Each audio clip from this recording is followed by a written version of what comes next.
to edit NGC 6914. I'm actually already started with some subframe selector activity. The aim of this process is that we are going to evaluate which frame is actually good, which frame is actually not so good, and so on. So as you can see here, from the graph, we have already an indication of the fact that towards the latest frames, we have clearly some bad quality going on. So the quality of the sky, probably it was almost the moment with the sun rising. So I guess these images we have really to remove from here, and so I'm thinking about the fact if I should directly remove it or I should just let him do it. How the software will do it. He will give these frames a weight that is basically minimum, and it will not have any effect on the final integration, so we will not see any data of those frames in the final integrated image. So I just want now to see how can I, okay, here is the window for the expression. I actually have to Google it for a moment, the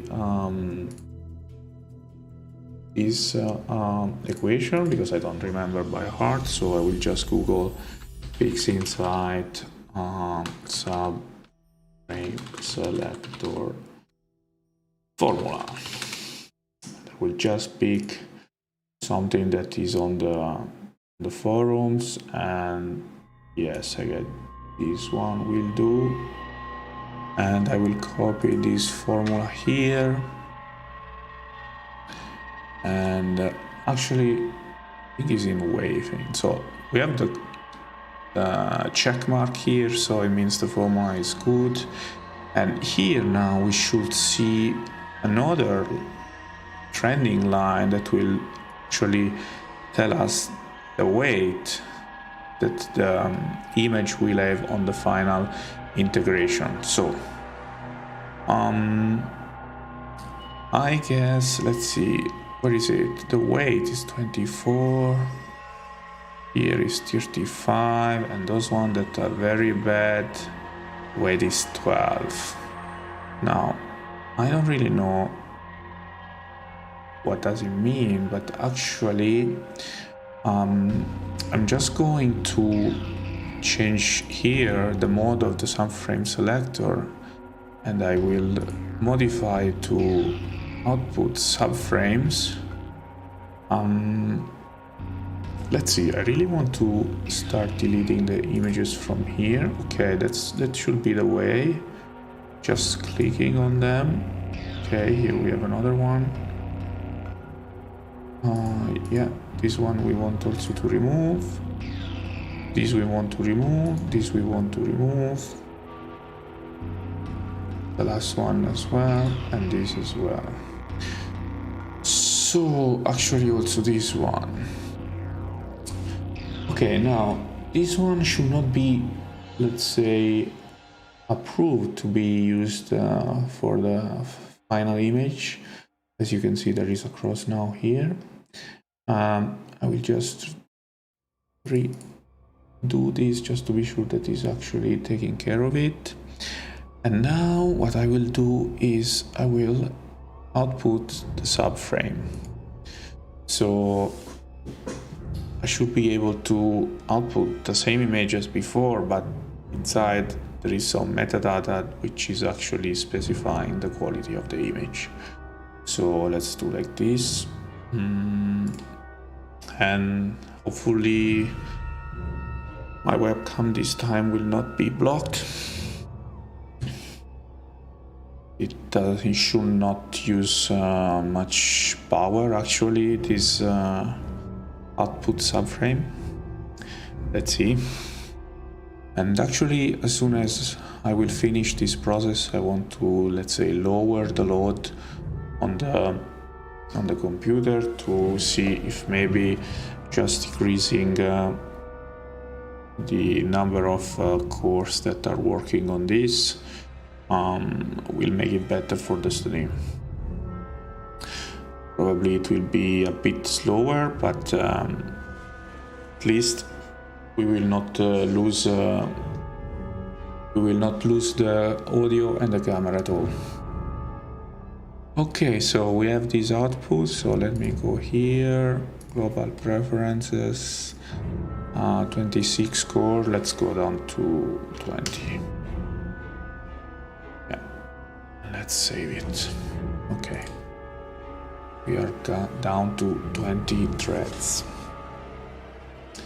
Okay, so this should be done. The next steps should be star alignment, which is pretty heavy. So this is already a good check to see if actually the computer will hold. So star alignment, actually I want to see which one is the best for the star size. So it looks like the minimum is here. What frame is this? Let's look here. Is frame number 10. Okay, let's just have a look if this image actually really looks good. Number 10 we said, so here we go.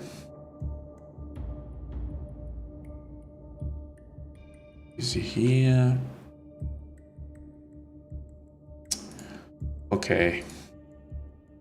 There is of course something that didn't go well as expected. I think the calibration has some issue.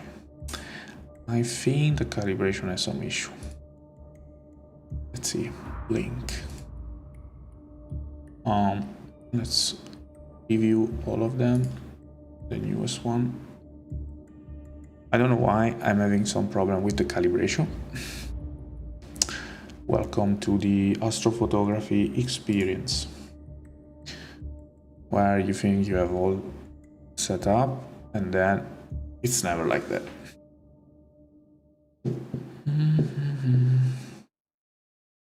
Okay, so I guess we have a problem, Houston. As you can see, no one can see anything here. So I guess this is how the picture actually should look like. I'm not sure why this is okay. Who knows? Okay, so what we do is we select what we done until now and we throw it inside the trash bin. Then, since now we know that from this frame onwards, 52 onwards is not good to use, so from 60 down to 52 included, we delete. Now let's go back to PixInsight. Let's go to the image calibration process. Oh, mamma mia. Can you tell me why you are not able to work as you should? So let's make a quick test on just 2 images, 1 and 2.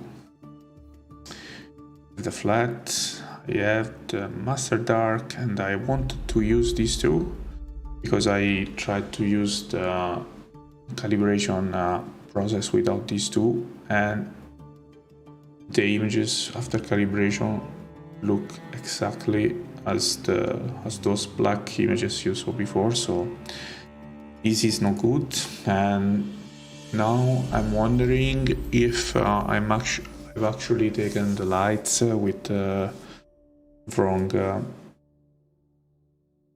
Is it because of the linearity of the image? No, actually they are black because I think there is some problem with the setting of the light frame. I might have taken some light frame with some gain or offset that is not the same as the dark frame, so yes, the error is there. So let's go back in here. No, there is no way, there is no way. Okay. All right. What can I do here? What can I do here? Let me see. Remove the master dark, just to check that. Calibration cannot execute distance in the global context. No target frames have been specified. Ah, you're right. Okay. Didn't select any image. So number 1 and number 2 again. No.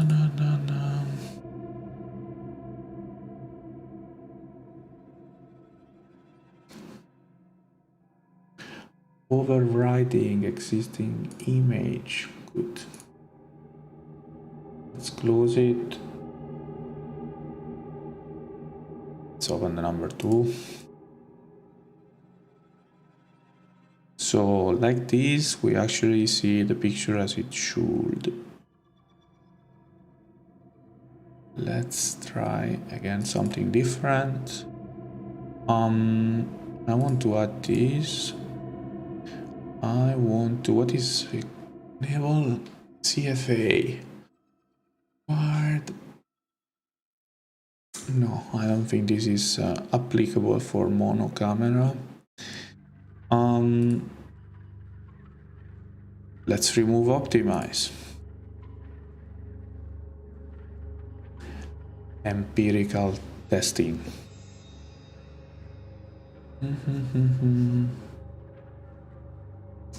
Some second to have the processing. Let's see it again. Let's open. Let's open number 1. No. No bueno. Okay. Forget it.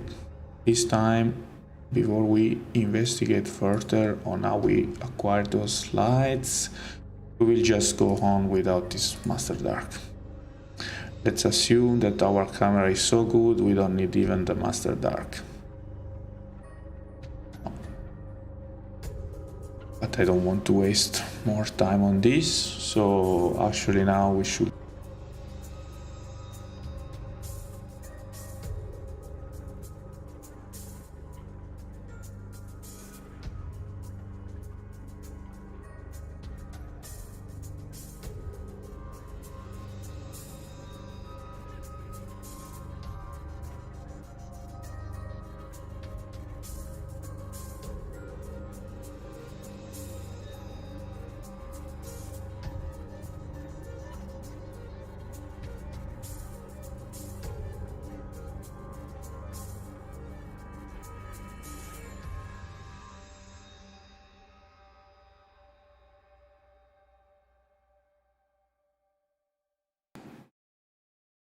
Okay, seems like we had again a crash.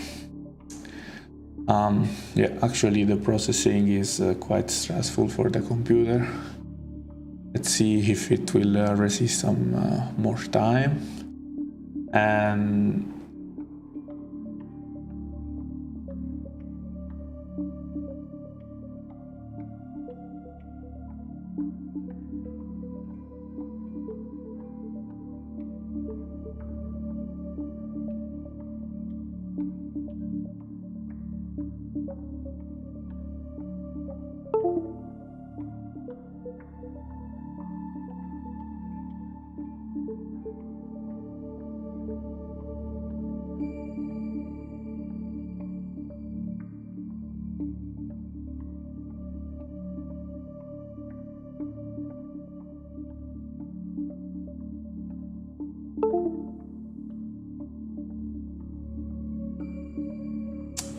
I'm back again.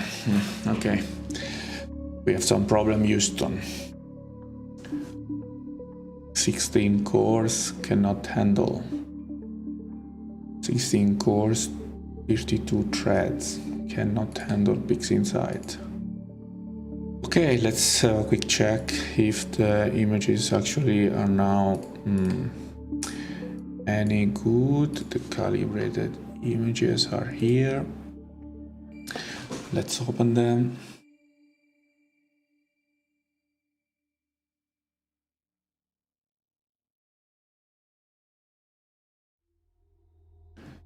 It's a while.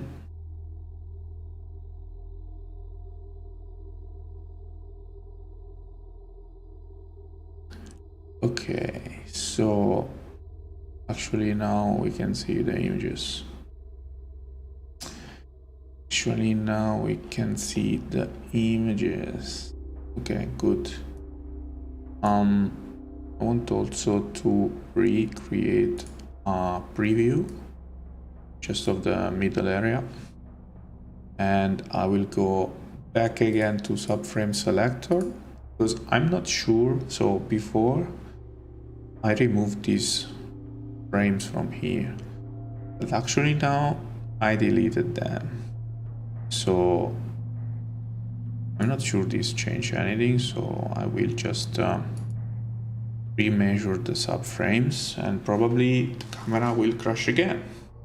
And in the meantime, if it crashes, we can do some browsing on Astrobeam. Oh, no such file exists. Okay, I have to reselect the proper frames because I deleted some of them. Let's go. Okay, we were on Astrobeam. Iris Nebula. Iraliho. Takahashi 106. Okay, yes, I guess he has a wider frame than me. We can see the Ghost Nebula. I really like this part. This part I don't know, but is as well very interesting. So actually we are already done with our frames, and now I can do again the output frames. Yeah, we can do this like this. This should be quick, should not be a problem for the camera. Let's see if finally we can move forward. Okay, let's go back again to Astrobeam. So how long did so we have 8 hours and 30 minutes, so it's not too much for a target like this actually. But the quality of the image is very nice. Okay, subframe selector has done its job. Let's move to the star alignment part, and before we go on, as we said, number 10 is our best frame, so let's select number 10 here. Number 10, where are you? Here you are. Let's add all the files that are calibrated and measured, let's say. Here I don't do anything special. I will remove to generate drizzle data because I don't need it, and then let's go and let's see if the computer will hold. So let me close this one. I wanted to zoom a bit more, but I guess we can't. Average moon phase 1.3%, yes. So, portal darkest sky scale 2. Lucky. Well, maybe he had to travel a lot, so he's not so lucky. In China. cannot read this name, so on remote observatory. Okay, read picture, that's correct. Very nice. I think this is the Veil Nebula. Yes, so this is a mosaic, I guess. The bow shot. Okay, I guess the Veil Nebula looks like a bow with an arrow. Yes, same telescope as before. This is by Matt Arbison. 36 hours. Port of Dark Sky scale 1.6.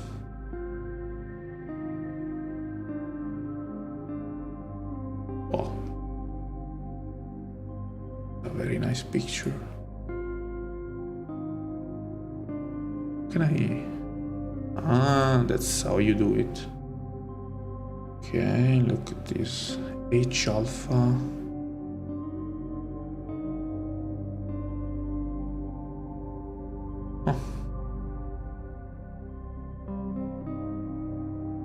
The details are really nice. I guess he used some LRGB for the stars, or let's see on the data again. Okay. So yes, there is some RGB, and there is H alpha and oxygen. Okay.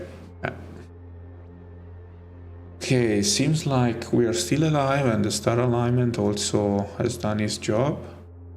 Let's quickly check that we have actually, yes, all the images are actually star aligned, so we will need to do an image integration now. Image integration. Here we will add the files. Here you go. So average, additive width scaling. Here we will use the fits keyword, that is AD, is the same keyword we used in the subframe selector.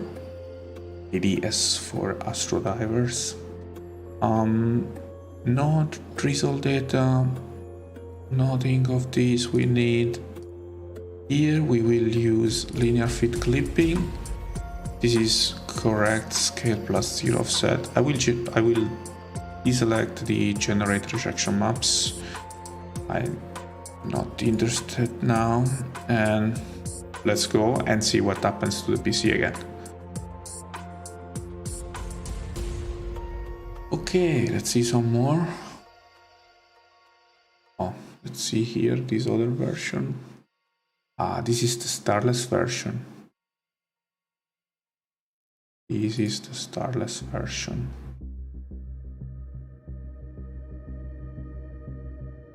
It's actually done very nicely.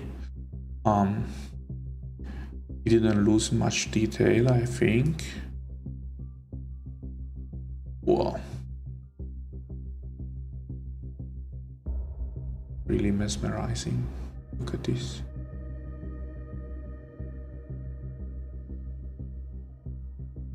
Void. Okay. Let's move to the next one. Two-panel mosaic, yeah. Let's go on.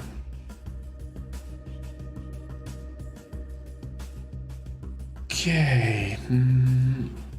Actually, this one should be not so far away. No, actually, no, this is the Cygnus wall. So, no, it's not close, very close to our target. Wow. Let's take a look at Saturn.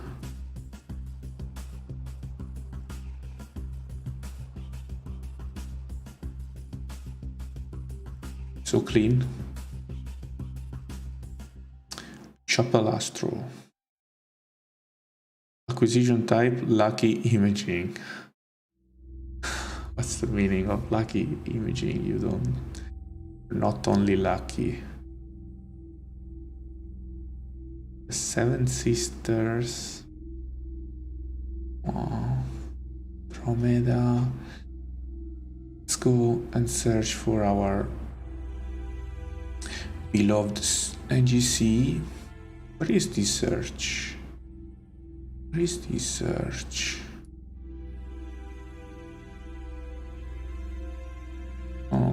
Okay, we will check later.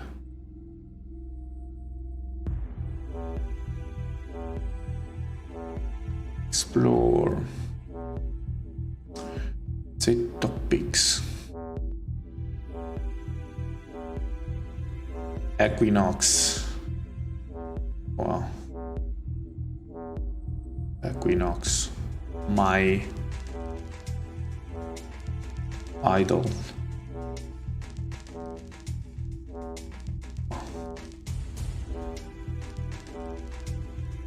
That's me. These images are so clean, so detailed, so sharp.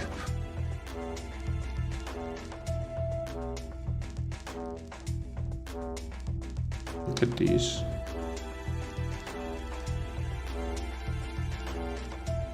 The master.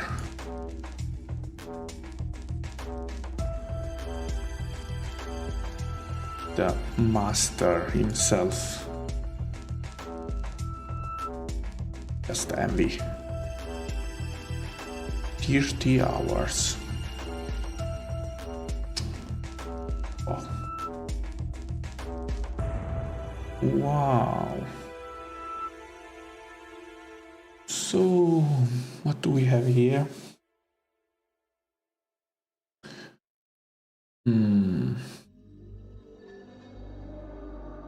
Have we actually done it already? Oh yes, it's done. We have the integrated image. Let's see. Okay, let's move those on the side.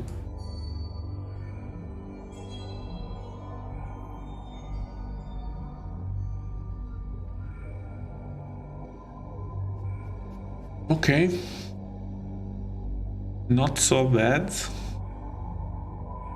Not so bad. So it's not too bad to be an integrated image of the first night. So what I will do actually here is to first we will use Moor the noise. So I will go for script. We'll go for noise reduction, hear the noise, and here I will copy the parameters that I've found in let's say the same camera. However, instead of -10 degrees, it's -20, but I guess that the results should be anyway quite good. So let's go and see.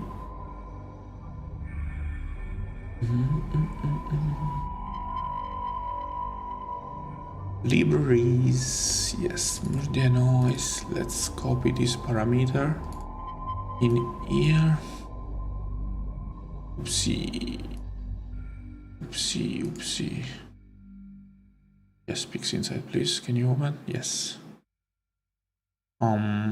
So I have to, this is the same 0773 0773 0736, and then what was this other one? 0.5 and 20.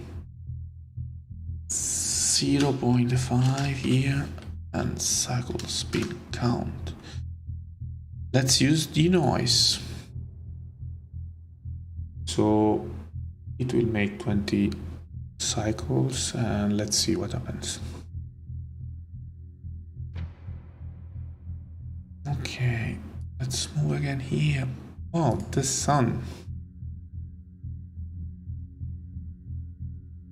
So this is done actually with the slant 60T.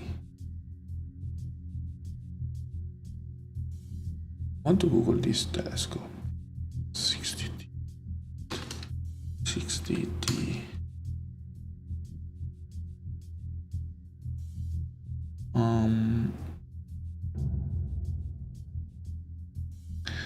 It's over one. Wow, 3000.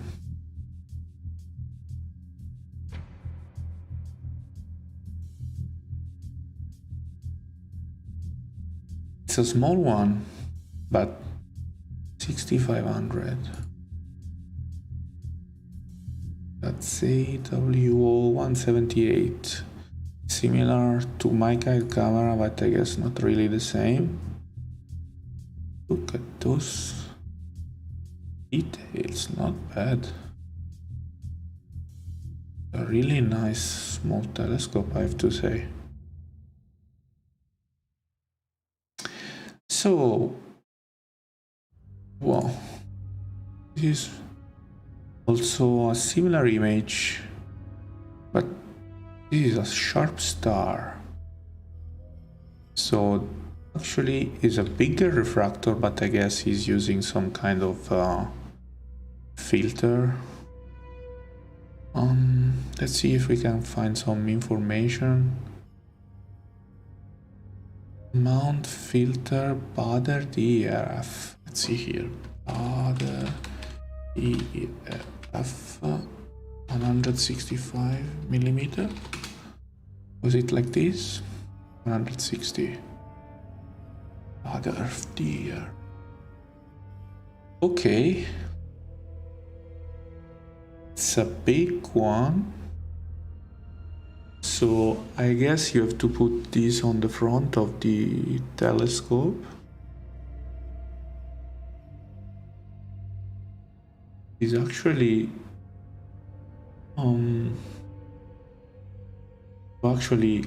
if I have my telescope and I put something like this in the front,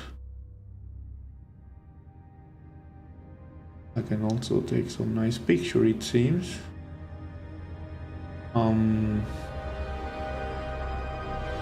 Let's go and see our filter. So let's see the Bader filters. I want to see if there is something from my size. So 135.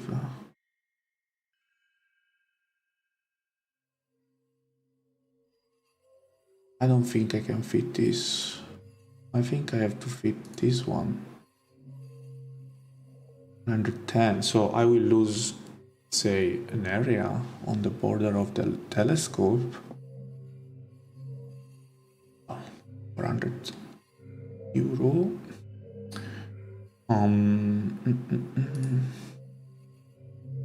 I guess. So this is the accessories. I really don't know how this works, but I guess that you have to find something. This is a sort of adapter that will fit it around. Okay, you see.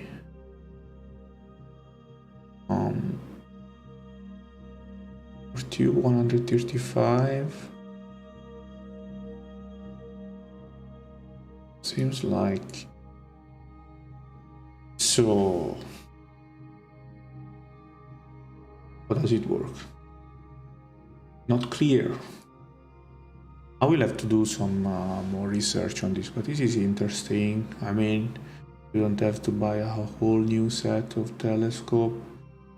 Of course, I guess the quality will not be the same, but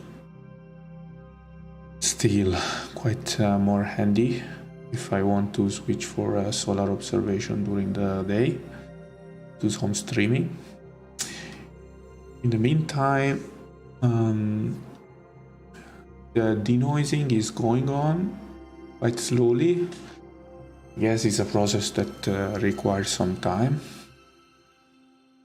Okay, this is to note this down so that I will be able to search it later. Bader DEF F energy ejection. Okay, so I guess I did a small mistake here because I should have gone for a much lower number of cycle spin count just to see if actually the results were good. But now I've started, so I will leave it like this. Let's go back here.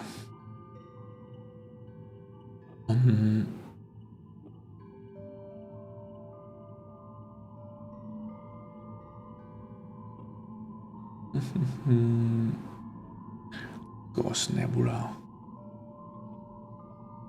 CDK 17 inch. This plane wave CDK is really popular among the nice images of Astrobeam. Amateur hosting facility. Call it amateur.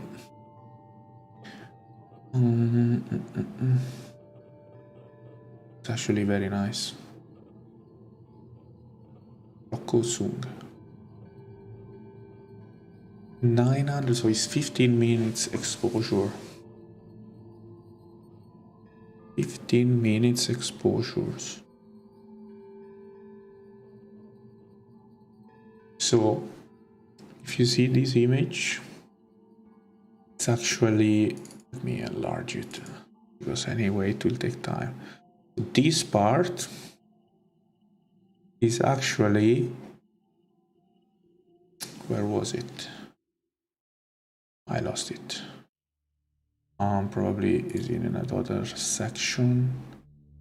Explore topic nomination, it was. Yes. So that image was actually this area. This is the Ghost Nebula. So this was the area photographed by this plane wave 17 inch. Let's go back to here, topics.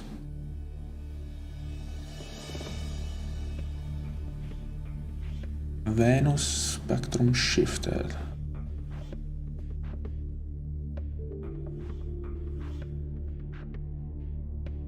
Ghost of Cassiopeia. This is also a very nice nebula. This, wow, this is an APS-C sensor with 100, the Skywatcher Esprit. So I guess this is, let's say, even a cut. But also this telescope is a really nice one for the price tag he has. I think it's around 2,000 euro, more or less.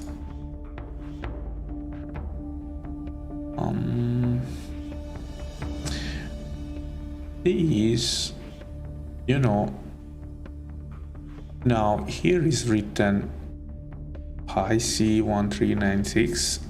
I don't know which one is this, but if I go see my background, I remember something similar. Look at here, yeah. Is it the same? Is it the same? Well,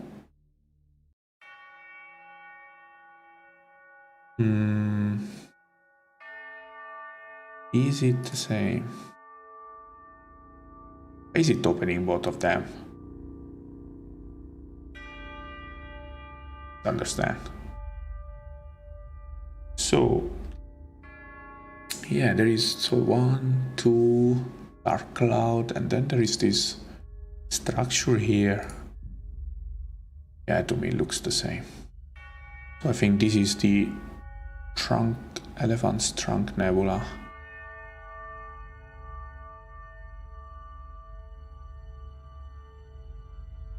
Christoph Lichtblau. Nice picture. Well,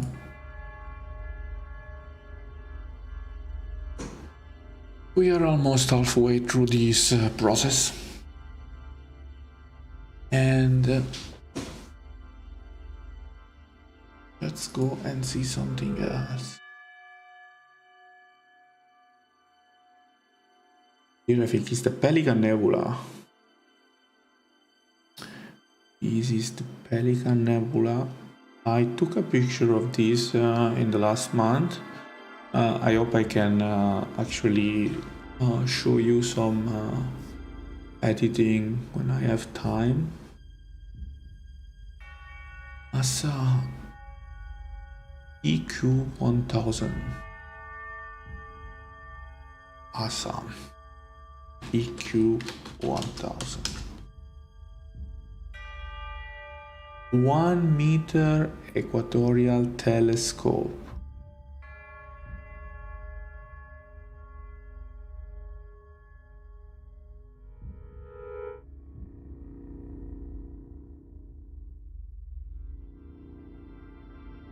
Wow. This is not the telescope. This is my terrace. I can have a party on this. Inquire now. Yeah. Sure.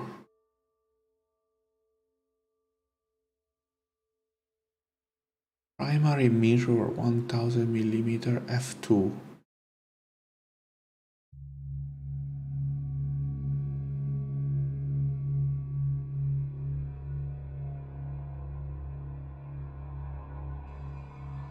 Oh, this is a beast.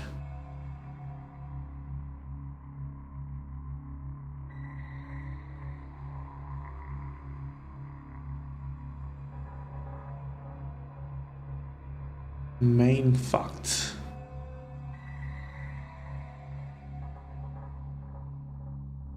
Optic. Most important part is the optic.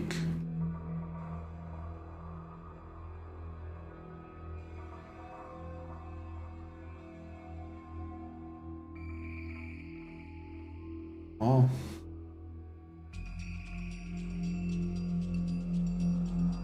Well, USA Air Force is using this jewel, so I guess it's not in my budget. Wow. F6.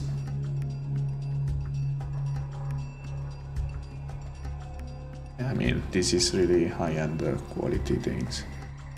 And this is not for poor people like me. H400 2.4.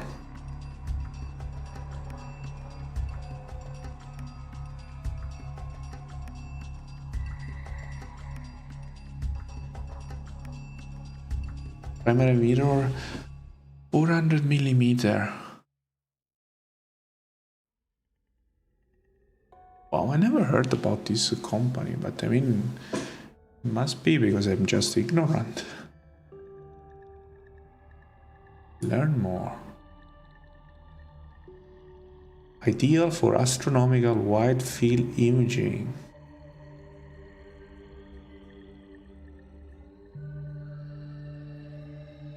Wow.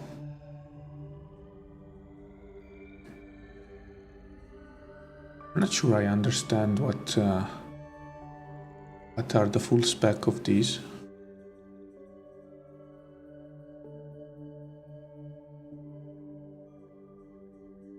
This one I have to Google better. NASA. See if there is some other system.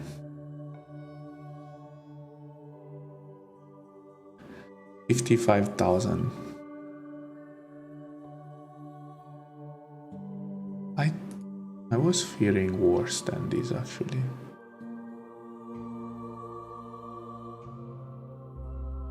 Oh. I was actually feeling much worse than this. Oh my.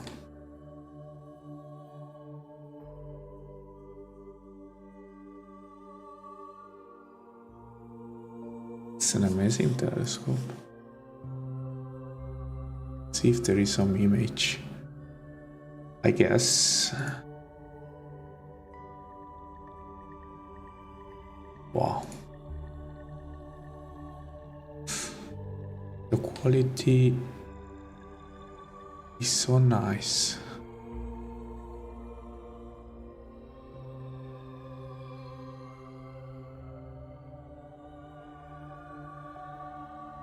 So the first observatory ASA 700 is born in Namibia.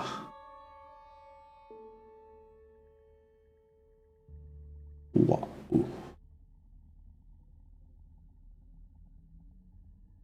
Those two guys looks really happy. I would be as well.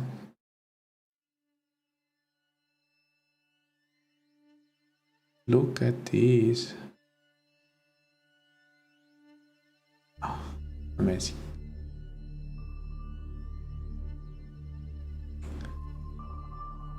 Austrian company. Carriere.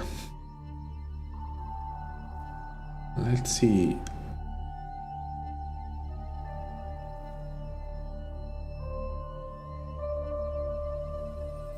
Look at this. 4 of them. All together.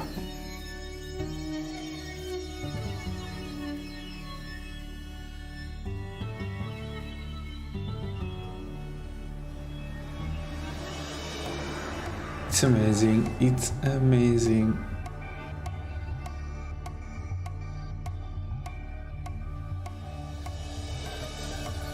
Look at the quality here.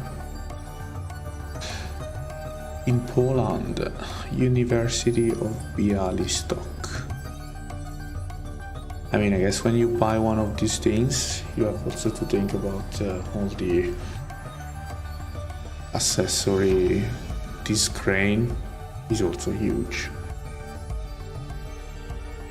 Amazing job.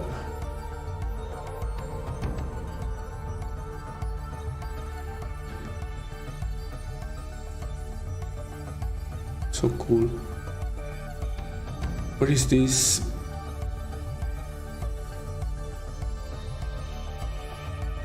We don't know.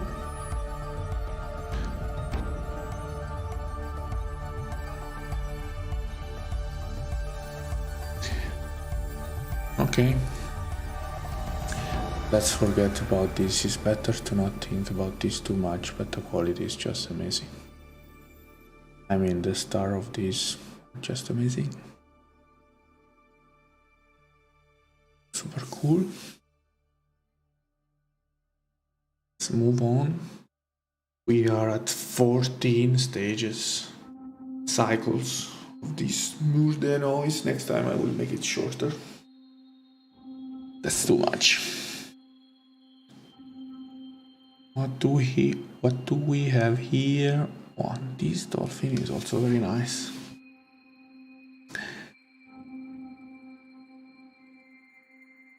The dolphin nebula. And then what we have?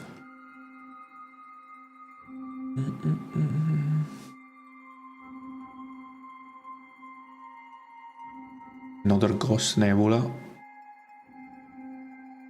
Another bubble nebula. Another pelican nebula. So the image we saw before, it's a detail. This part. Will move my mouse out from here so that you can see better, but you can see that kind of peak that is popping out. That's the same area. Beautiful image as well. How many hours? 36 hours. Wow. Amazing. 6 hours. So nice.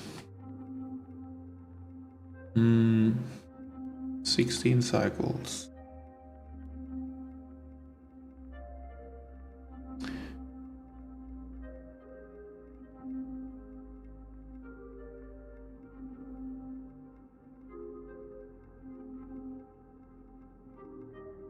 So this is actually the image that we are capturing with the other telescope. So it's not directly me, my friend, which is I think in the last streaming he made some capture of HA data and oxygen data. So now he's focusing his effort on the oxygen now that the moon is not there. And here you can see there is some cloudy oxygen overlay, and with the focal length that my friend has, you can really see this area zoomed.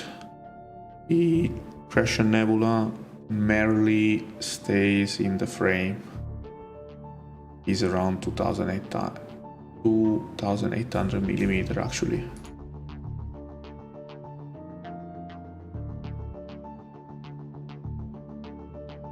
Very nice. I think this is a zoom in the Sol Nebula.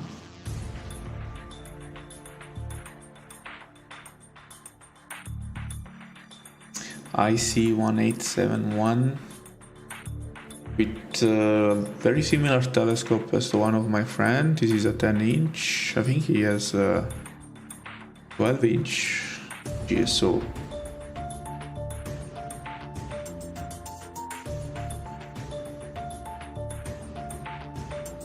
Oh, total time 38 hours. Wow. I will never have all this time in 1 month.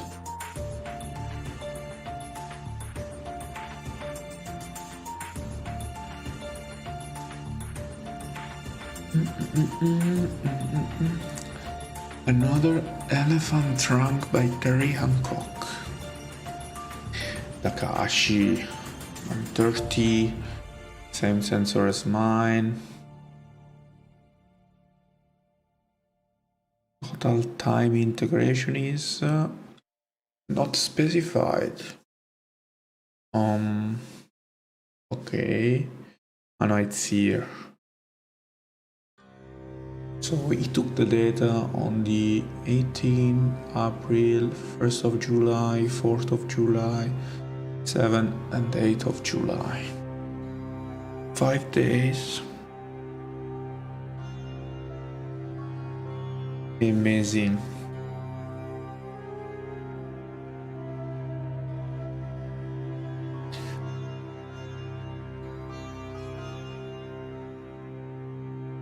Head of the Lion Nebula.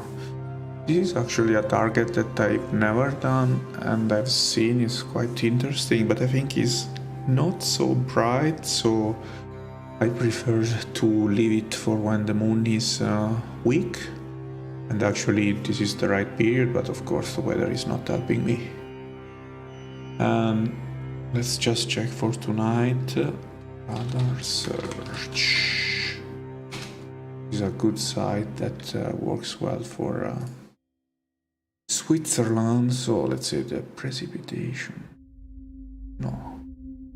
Till Tuesday nothing is going on. So tonight we start good. And then the fog. And then we have just so much fog. Okay, tomorrow might be a decent night finally.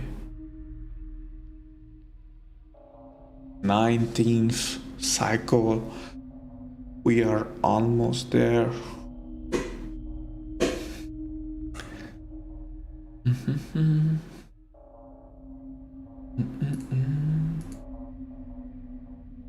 Let's close this one as well.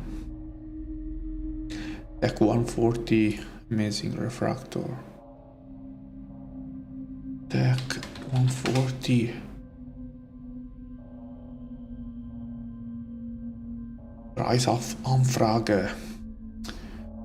So they will share the price only if you ask.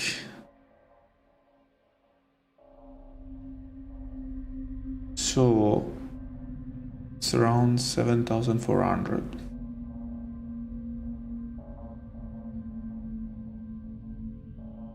Nice.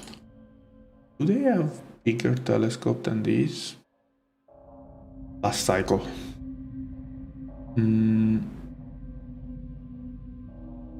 Oh yes, they do.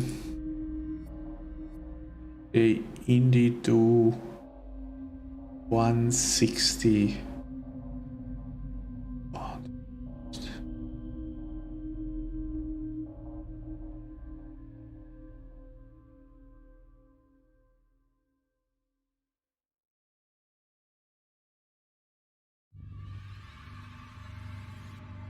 What's the ETA? The delivery time is not specified, but I guess. Let's see, return and cancellation. Oh. Let's see, 180, 20,000. How many millimeter? 1,200. What a beast.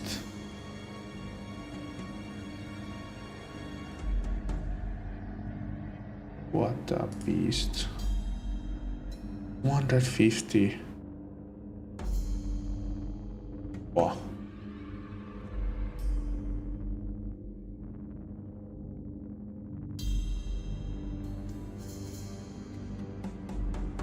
Okay, so we have actually managed to have finally smooth the noise. I want to zoom in and see if actually I can see some result. And I actually can. Smooth the noise really did a good job. So I'm not sure that you can see with the resolution of YouTube or Twitch, but I mean, this is the original version and this is the noise one. So okay, really nice. I will keep this one. And actually what I want to do to check if actually the flat frame are good quality, I will make just an automatic background extractor. Here I will say subtraction and discard the background model, and I will apply to this image. This should be fast.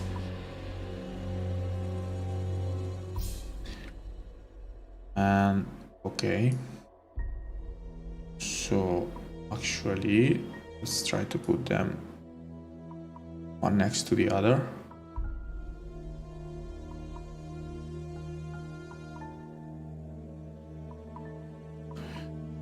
Looks like did a good job. As you can see, I mean, even if you cannot see, I will try to highlight it to you. Difference is here, which is the one with the background removed. We have darker spots. I think we can say that we have a more dynamic, wider dynamic range. So it should be much better for the quality of the image. So actually I'm quite satisfied with this version. I can see actually there is of course some fog. There was some fog around the star. It is what it is.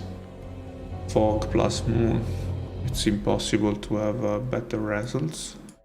I mean, this was done with full moon, so definitely not bad. So I will save this image as the master, let's say, of this day. 24, 25, this was the actually, so I will do this integration ABE and I will save it. Now Actually, I'm saving also the integration itself, you never know. But later I discovered that it's better to not do the background extraction right now. So, okay, we have done the first day. Now let's move to the second day, where we streamed and we gathered data. So, actually, I have also to prepare some flat, but let's say I will do this in another. I will do this offline, and I think that for today afternoon, this streaming is enough. I will probably continue later tonight, or actually, you know what? I will continue now. Why not? Why should I stop now? I'm enjoying this.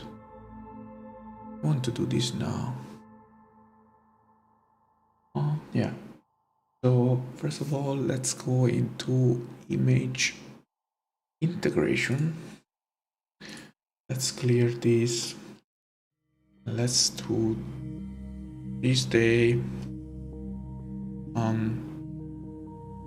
Actually, I don't see the flat this day. Why is that?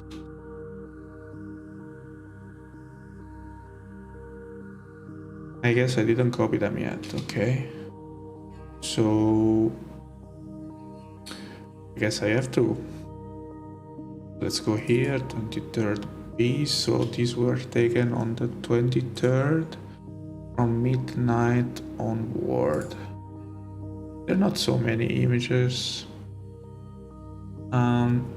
Let me think.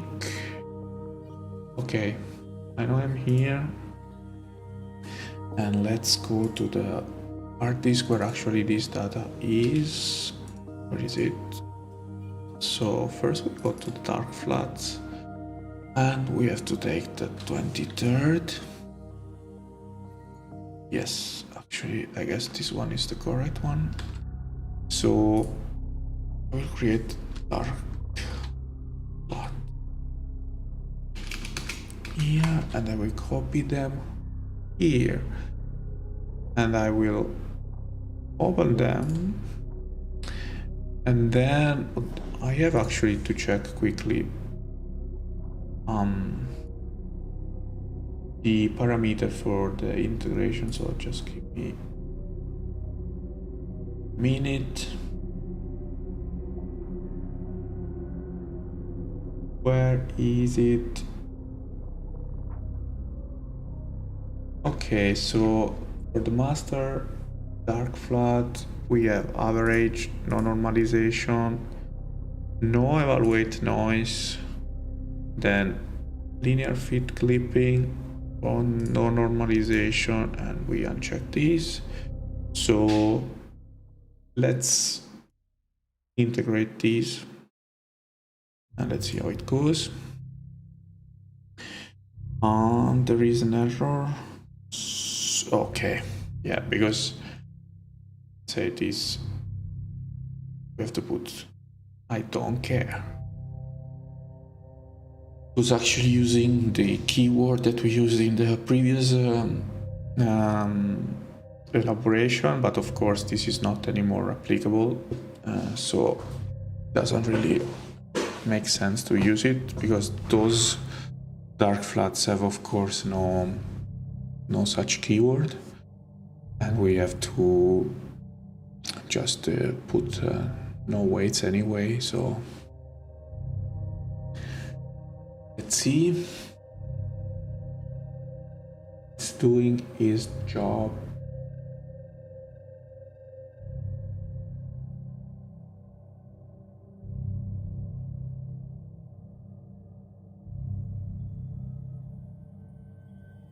Actually is integrating pixel rows in a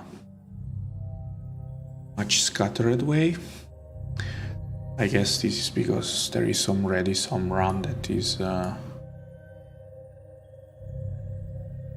with you. So these we will save as dark flat each alpha.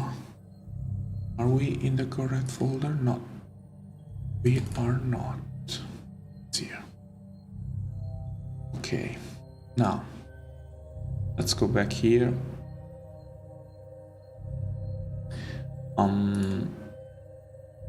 Where are we? 23rd. No, we have to go to the flat. So on the 23rd, we took 15 flats. I will copy them here.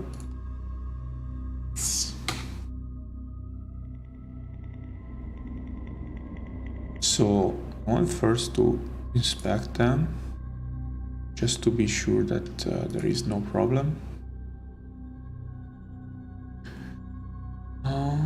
Okay. Let's see. Here, where are you? Blink process. No, not the dark flat, the flats actually. Okay.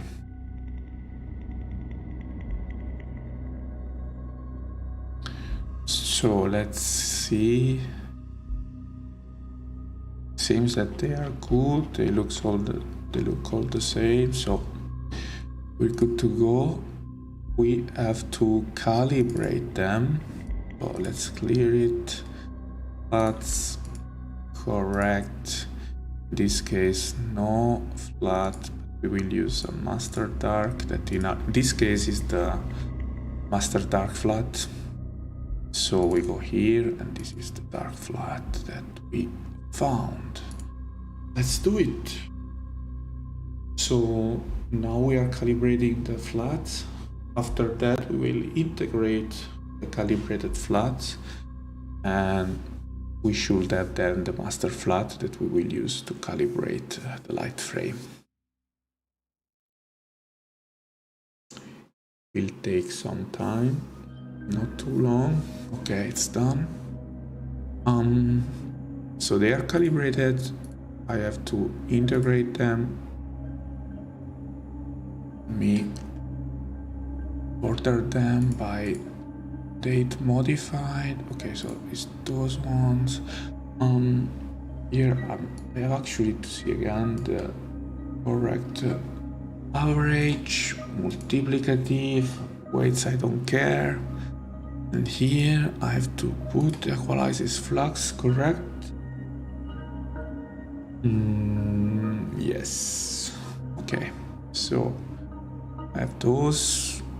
Let's integrate. Okay. Oh, these telescopes are really huge. Oh, it's big. It's bigger than a person.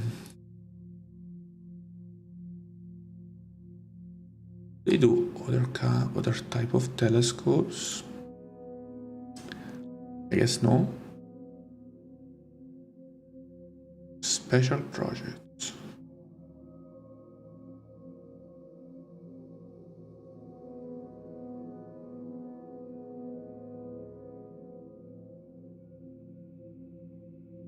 Oh, so they do something different, huh?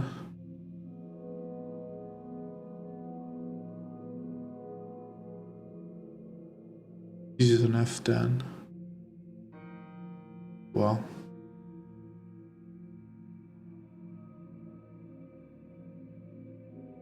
This is really huge as well.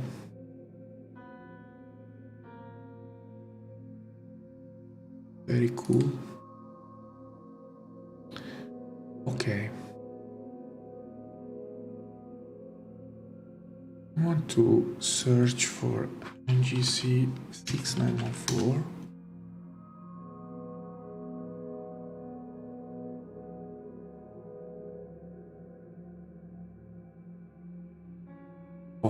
There you go. This is a sharpless. Oh, the stars are there. Young rock. Okay, so let's quickly see. The master flood it looks okay. Okay, let me save it.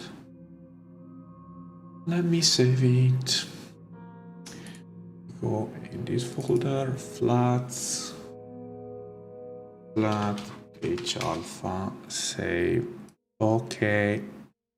And then we go to calibration here. We open these, not so many frames, actually 18. Yes, we have simply to calibrate those. So the dark, let me first select the master flat since the folder is already there. Flats, flat, this one, then here we go to the other artist libraries. No, we said that we cannot use but actually I was wrong. So let me do like this. I cannot control my mouse. Okay, I copy this, put it here. Then I deselect the master dark. Let's go. Let's see if the camera crashes again.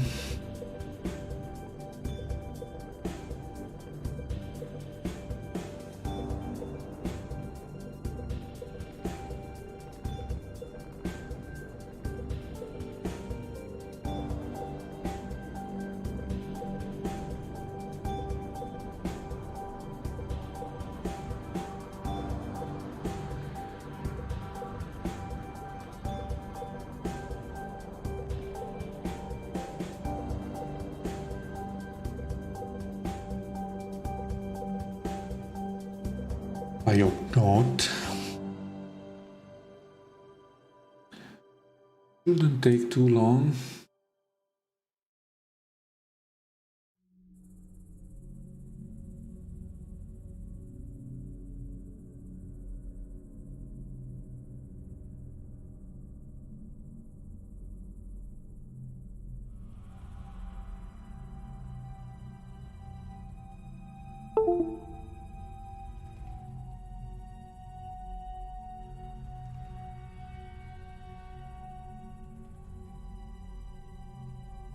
Okay, we lost again shortly the camera, but I just wanted to check that actually we did a good calibration, even though we don't have the master dark, but at least the flat frame has also quite a huge impact, and actually for this camera and my telescope setup, this has a bigger impact than the other one. I'm loading the wrong images, sorry. Let me see here the calibrated images, 18 images. Good.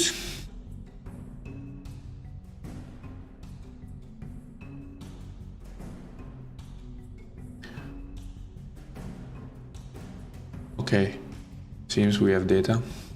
That's good. Okay, I can close this. I will do again a subframe selector. I will measure subframes and I will actually select the calibrated frames and I will start the analysis. Last time we didn't lose the image and the sound, so it should be okay. But this is also really a nice image, Jan Rock. From Poland, I guess. Is this already done? It is already done. And actually, I will keep them all and I will consider the number 47 as the best. So let's remember this. Let's output those frames first and let's go. so this is actually also very quick. I will then do the star alignment and then we will integrate them. Okay, so frame selector, we don't need you, thank you very much. We do the star alignment. Here you are, add file, the calibrated and let's say measured images. We will change this file to the 47 we said. That's it. Let's go. Should not be too long also because it's only 18 frames.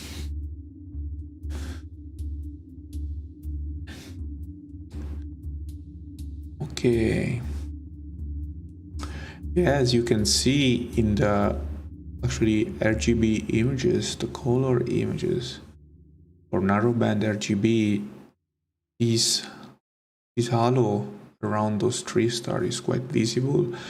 Whether here it is actually not, it should be these 1, 2 and 3.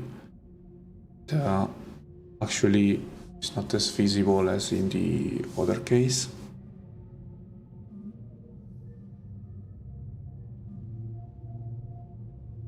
You can see here, for example, you see this halo. Okay, so we have the star alignment already, and now we will do the image integration.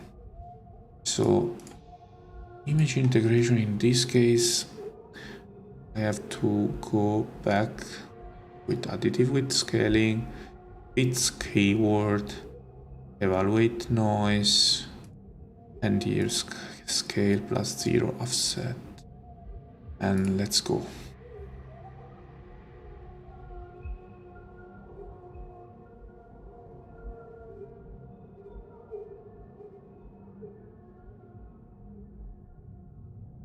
Let's go.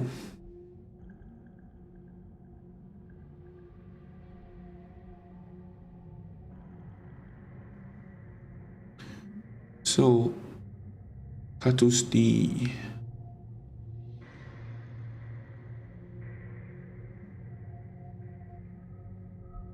Let's see another image. Okay, here we have some H alpha, yes. This is very similar to what we have.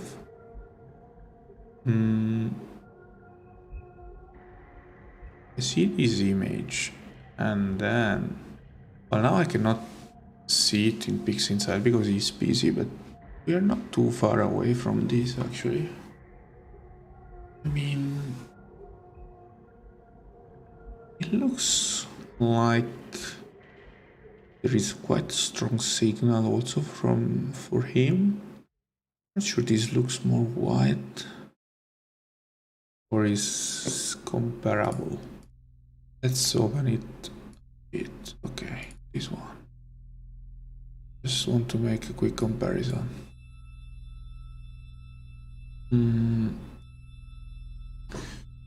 Well, of course there is.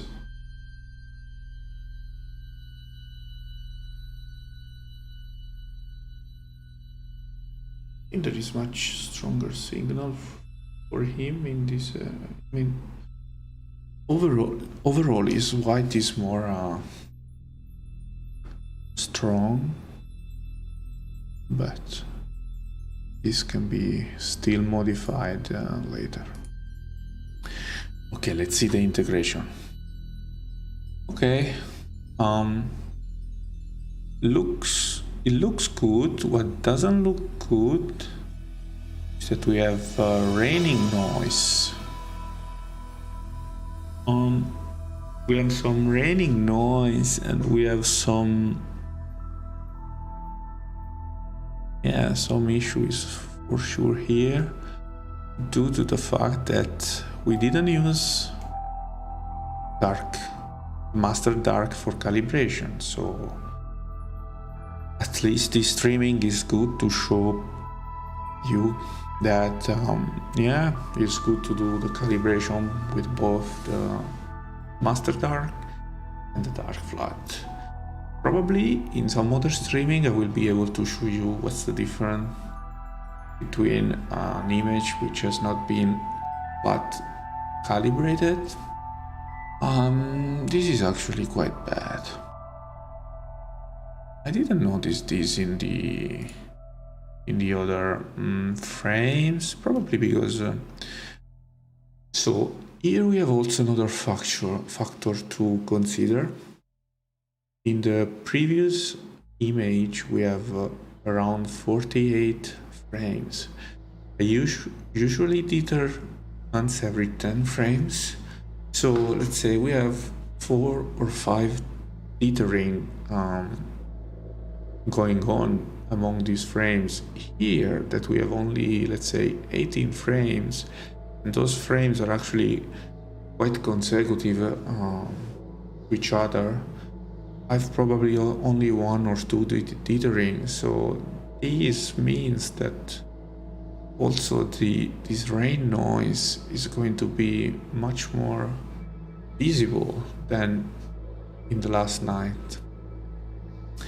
But okay, this is an exercise and we are going forward. So I want to do also here the mirror denoise.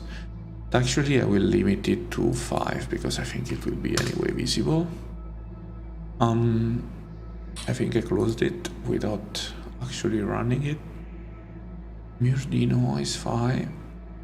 Denoise, thank you. So this will take a while, but not so long as before.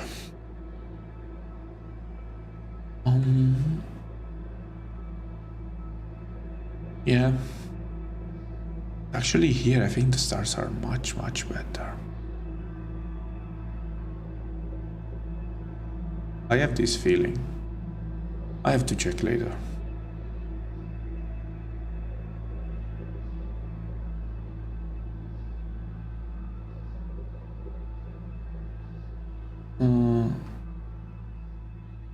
Wow, this is another SHO. Let's see. For sure there is a SHO. Let's see if there is also another kind of LRGB. Oof. This is no, it's only SHO, so there is no RGB. It's actually really nice, huh? So this area, you see, there is a slight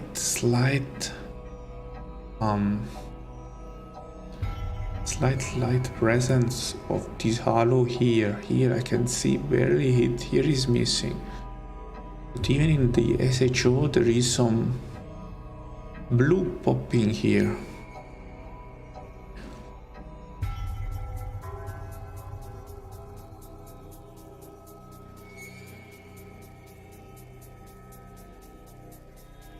Very contrasty image, but really nice. Roman Drost. I'm sure I pronounced this terribly.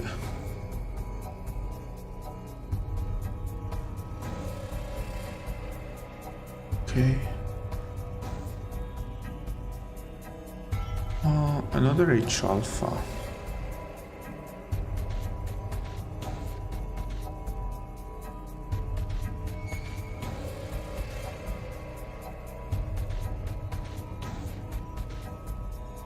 Much wider field of view. There is this dark area, huh? Emphasized by everyone very nicely.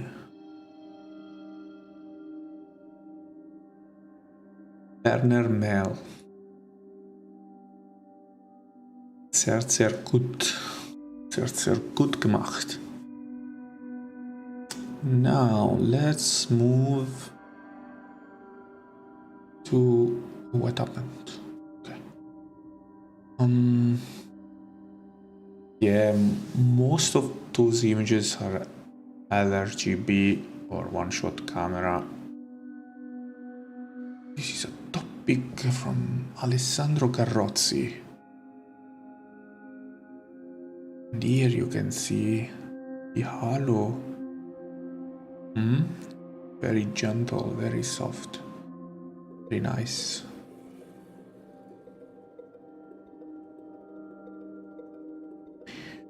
I hope that in these nights I will be able to catch some data, RGB data. Not sure. I hope. Most likely tomorrow will be the best night. Tonight it will be just a few hours, but nonetheless I want to take advantage of it.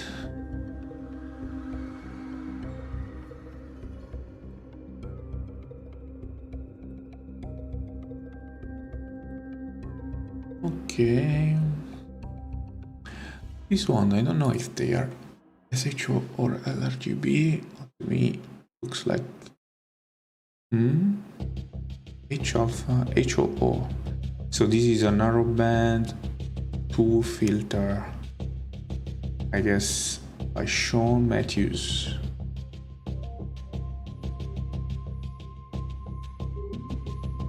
With a red cat 51. Nice. In the meantime, our denoise is at almost at the last cycle.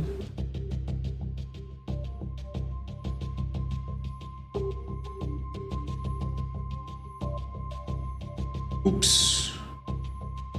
Astro beam. Hopla. Oops. Well, sometimes there is also missing signal from websites. See this?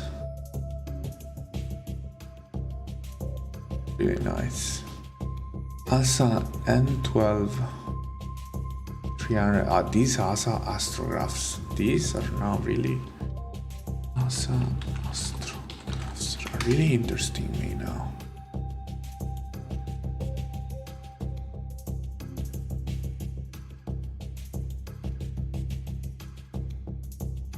Do we have like all the products they have? I want to see if they have something smaller. Products. Competence and quality.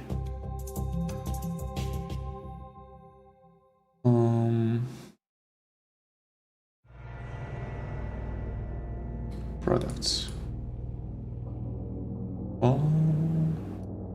Telescopes. Telescopes. I think that they don't do this.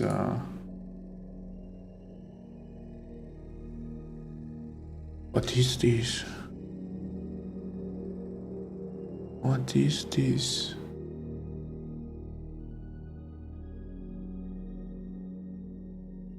Wow.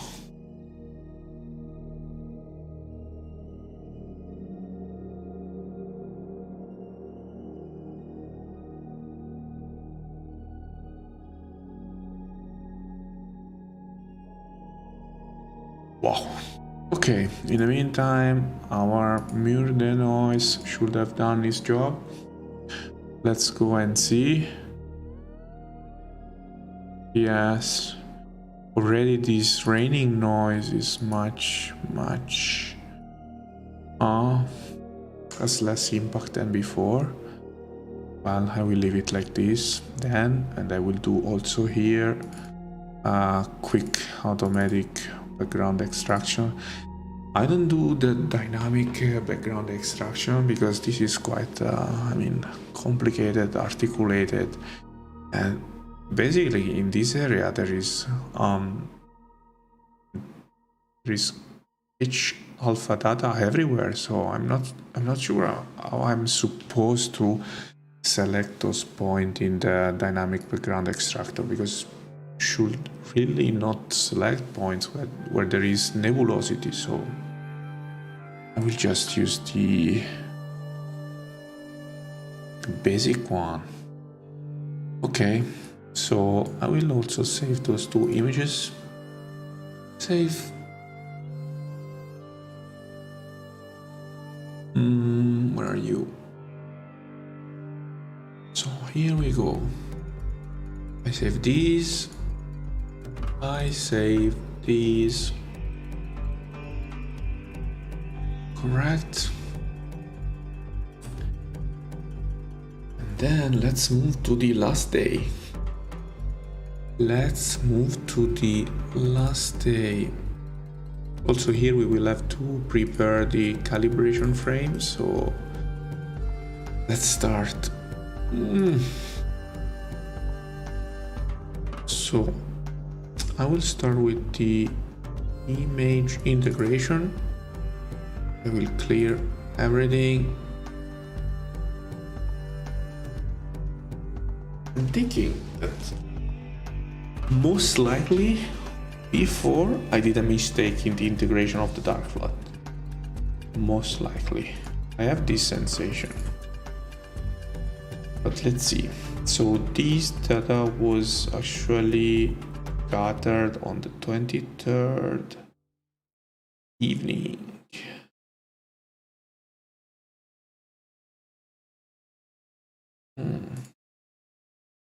Did I do another mistake here? Flood. Let's go to dark flood. I think I did another mistake here.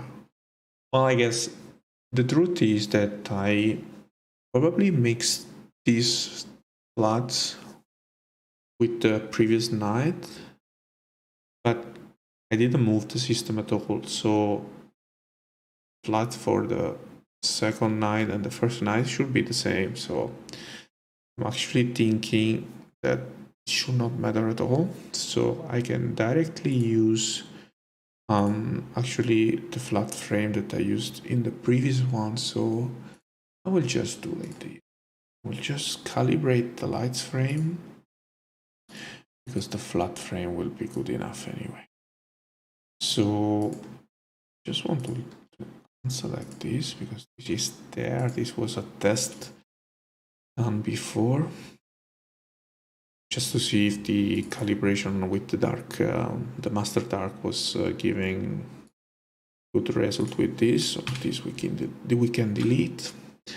And now, okay, let's forget about this for a moment. Now I have all this light frame, and I have actually the. What did I do actually before?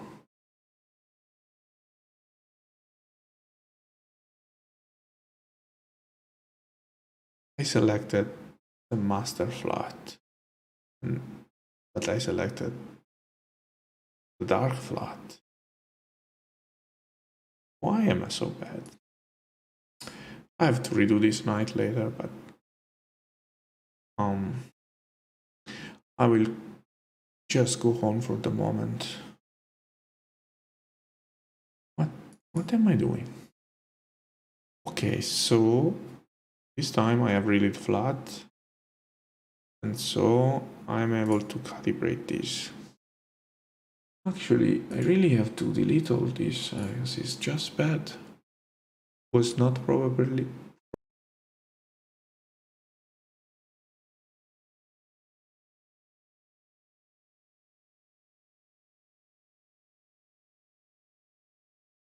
Properly calibrated. That's. It will be fast, but it's just a pity that I have to redo it.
And we are back.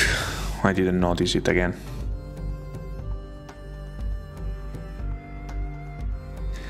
I didn't notice it again.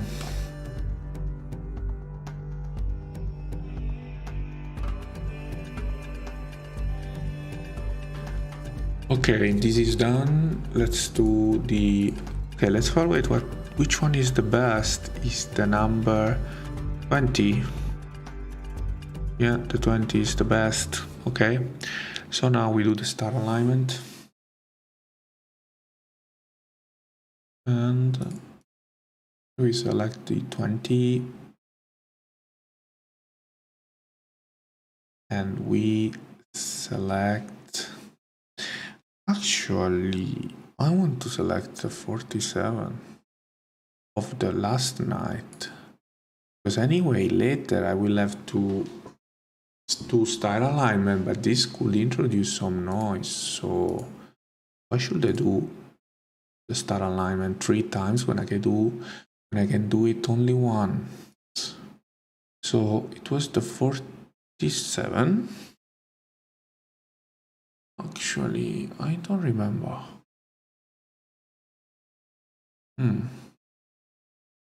Let me remember.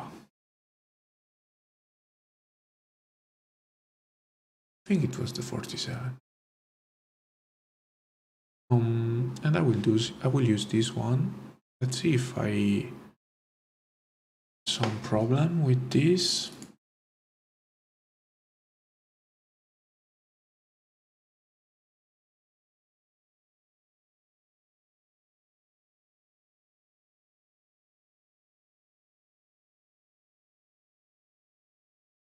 Okay, I can go on.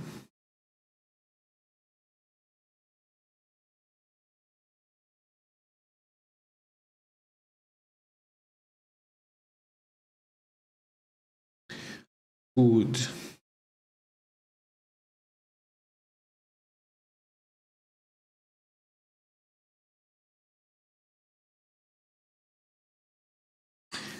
It's running, I guess.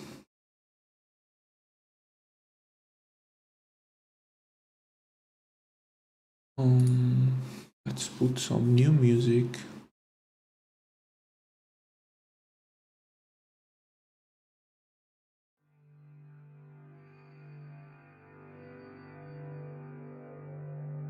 Nice.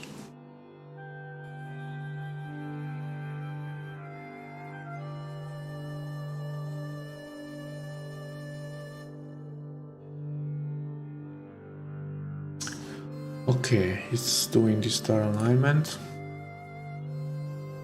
Also, photographs. Star sharp. Wow, they are expensive. Means we have good quality. Product not available anymore.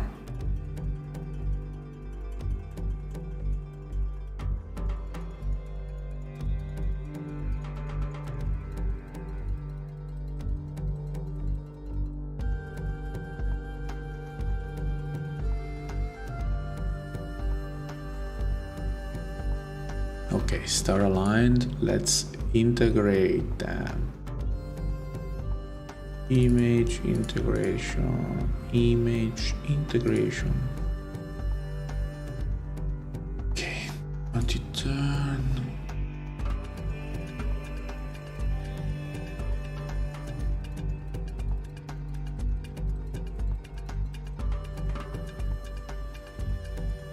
Additive with scaling, ID is correct, evaluate noise, yes, that's good to go. Good to go.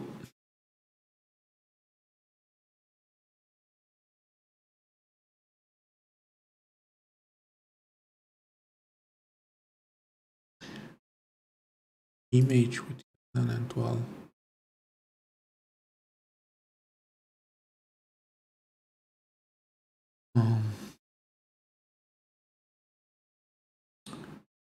Mirasteas.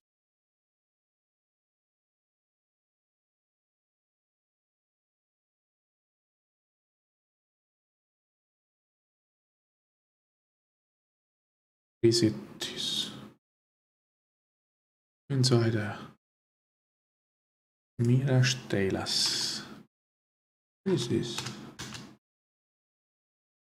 Then var det Mirage Taila? 3 zones. Okay, it's a bit far away from me. It's a bit far away from me.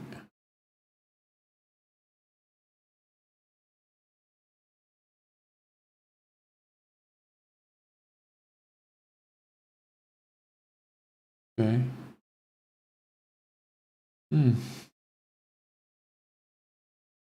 Allora. I will check later how long do I need to go there. And vart är mina stelas?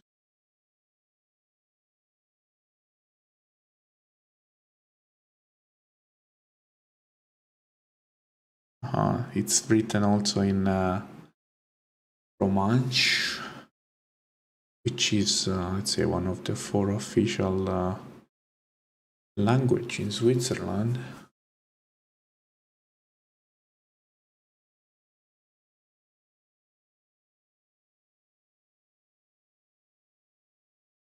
Wow, okay. See of Instagram. Nice. That is beauty. März und September. April bis August. October. Schuhwerk. Okay, must be very cold. So they are really warning people that it could be cold. Let's see here. So in this case, we have more data and we don't have this raining noise. So that's good. And I think the stars here are much better. Much better. So let's do the denoising integration. Image integration is the correct one. Yeah. Denoise.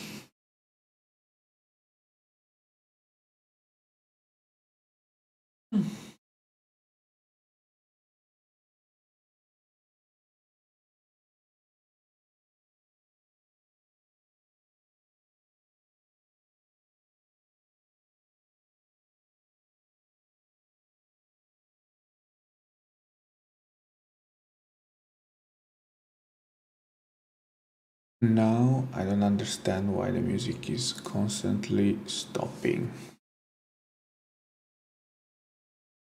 What's happening?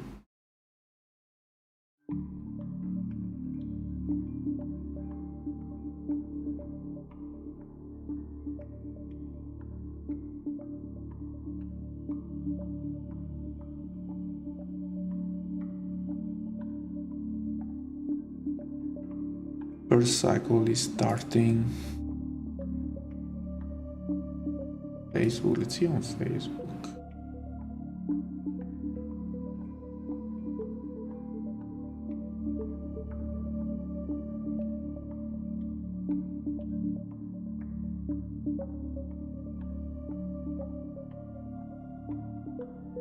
What a beauty.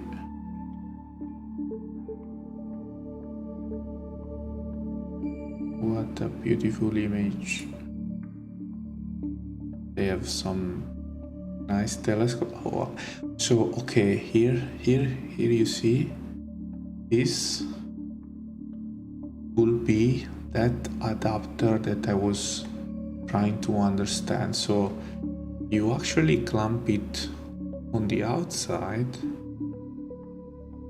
and then just in the middle there is a section which is let's say the filter itself. think this is quite a nice solution I could look for. I want to do some sun streaming.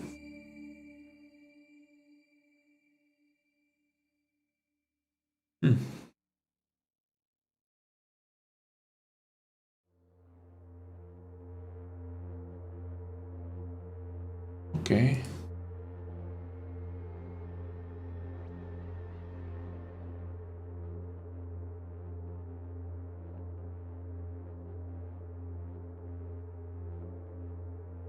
Oh, nice time lapse.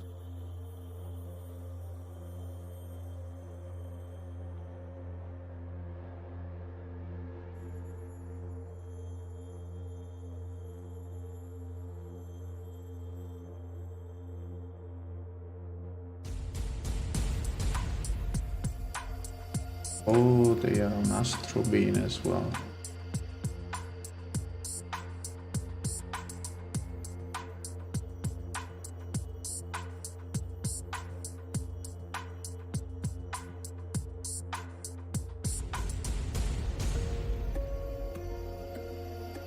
I don't know what I'm looking at, but must be something really.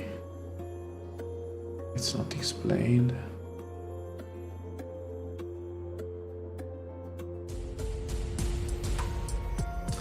I don't know actually.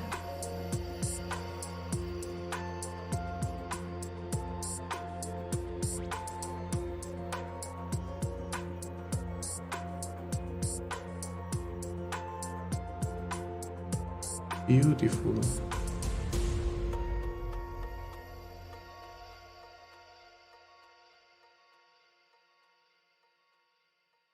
Beautiful. Well, I hope that I can visit this observatory someday. I want to. I've actually been with the other person who is actually running with me this channel to an observatory in Switzerland. They were really nice and kind to let us see the toys they had there. It'd be also nice if we can visit this as well.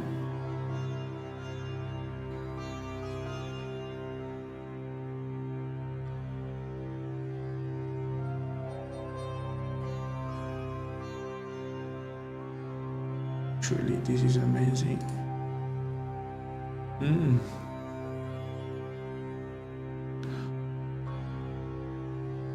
I have really to take a better look at this observatory.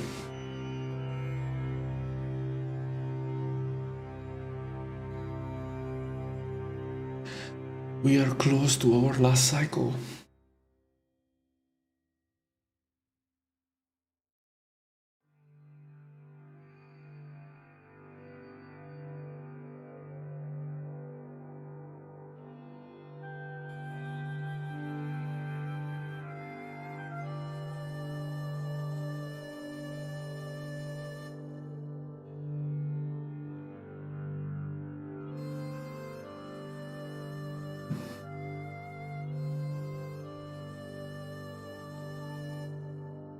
What else do we have here? The Rosette Nebula.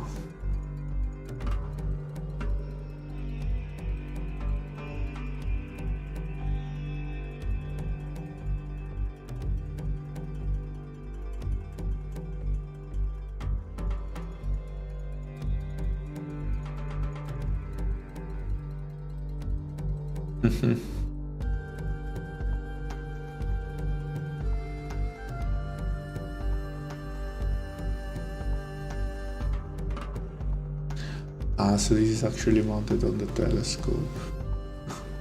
That's why both of them are really not blurred because of the movement. So piggyback, yeah, okay.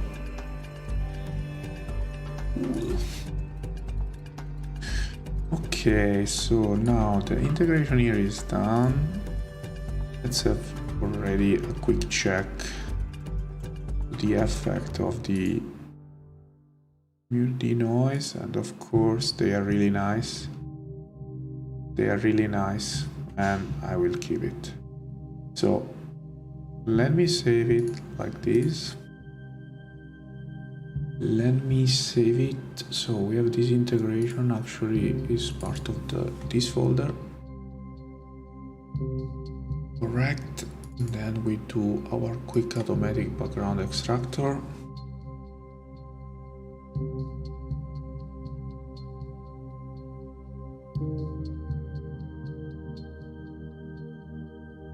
Let's see. Looks very nice. So we save this as well.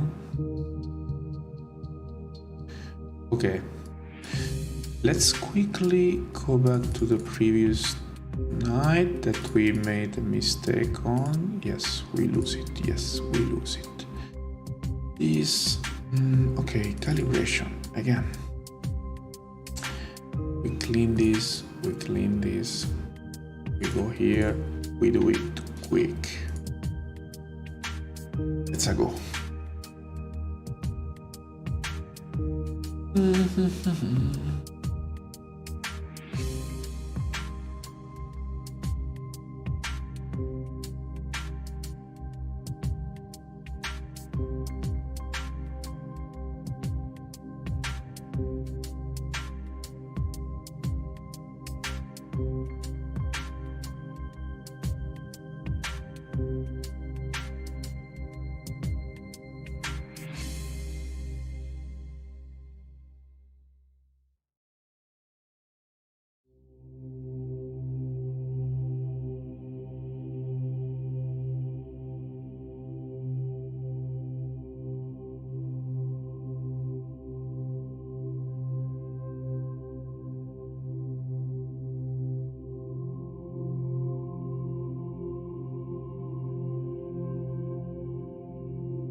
Okay, I'm back.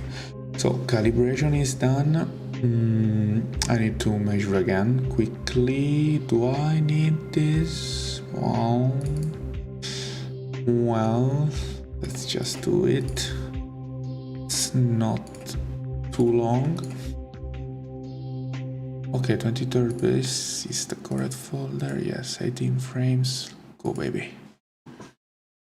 Do it fast.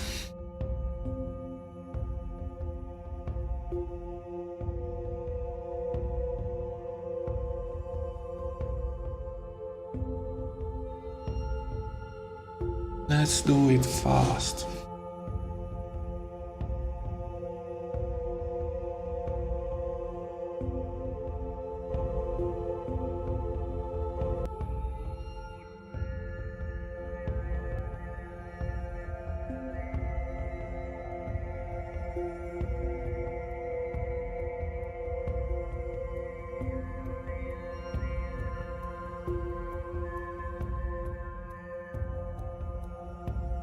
Is it done? Yes.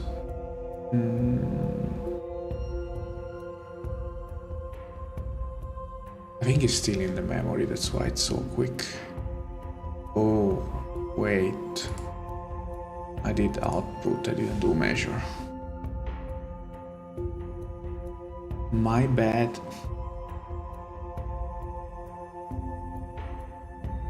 My bad. Okay, so this is the number. Now actually it's number 7.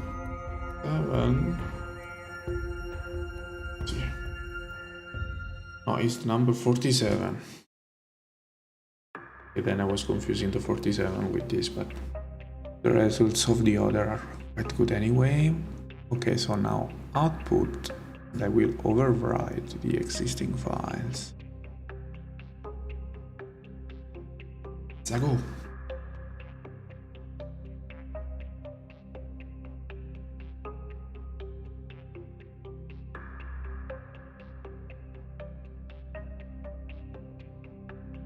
Okay, that's done. So on process,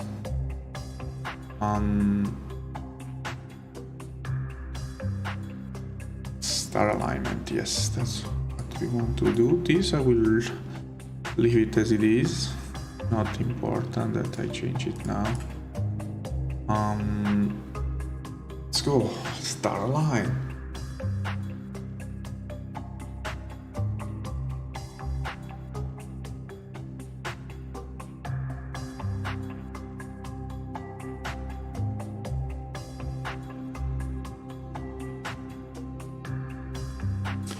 So after this star alignment, we will integrate, and then we will integrate the 3 nights integration. So we will have the global image actually. And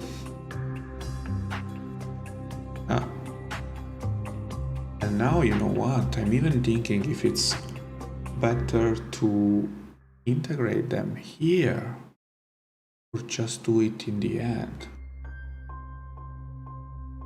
After a star aligned, I should remake a measurement with the subframe selector and then integrate them. So now actually I want to see this difference, and I will do both methods and see what happens. So we star aligned, and now we will integrate the images. So, and we will try to see if there is any difference with these 2 methods, if one is better than the other, or actually the differences are so small that it's just whatever you prefer. But I think that technically it is really better to do all them together. Okay, so the register one I will integrate. Should not take too long. What it can happen is that if I integrate all the 90 whatever they are framed together, my GAN could drop again. Is what it is. So we are close to reach the final point of this stream. See the final result of this image integration.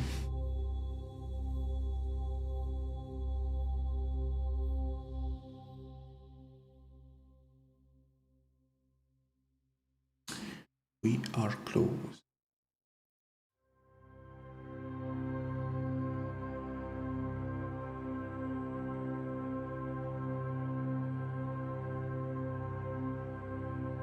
What's doing is what?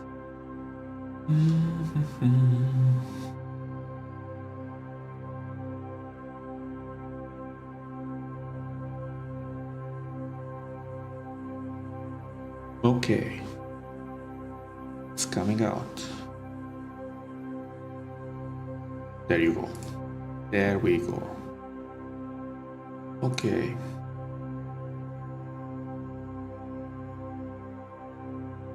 Actually, I think even the noise that we had before is reduced. So I guess that there was really some error in the calibration. Okay, now we do the quick move the noise. Move the noise, yes. We do it. going to take a few minutes, so let's go back. Yeah.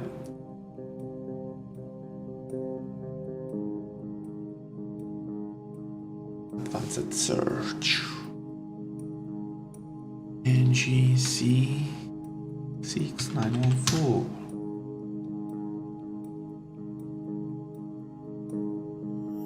And I want to before no.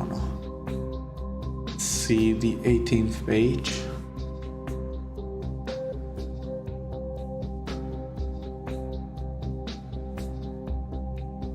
There is on pitch alpha. Okay.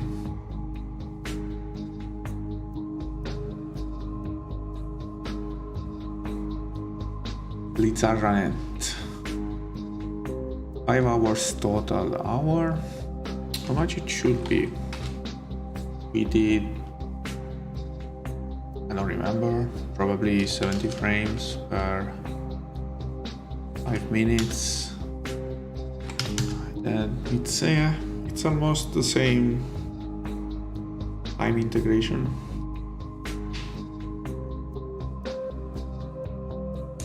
Second cycle. I don't expect anything extraordinary from this photo, but I think it will be anyway decent enough to show.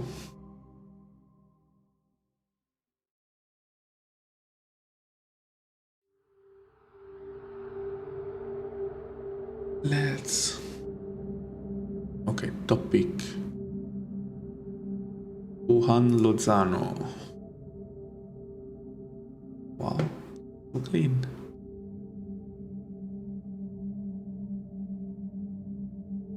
Six hours 15 minutes. We have to hope that we can reach this kind of level. Skywatcher MN190. What telescope is this? Okay. Okay.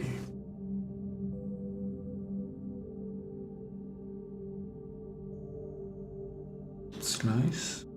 One small one, not too big. Expensive.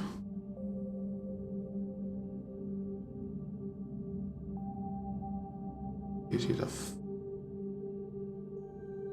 F5? 2,000 francs at most.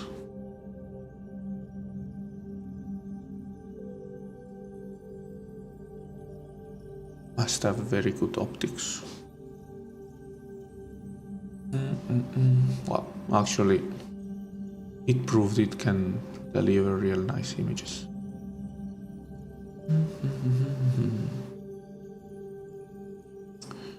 So this is another SHO. But this is okay. So we have the butterfly. I think it's not easy to see where our area is in this photo. This is done with reflex lens, 200mm, I guess.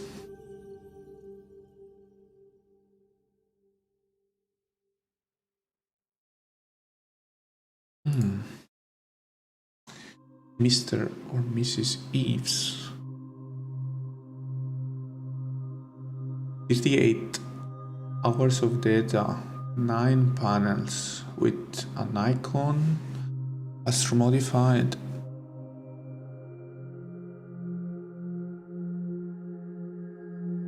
Nice. This is really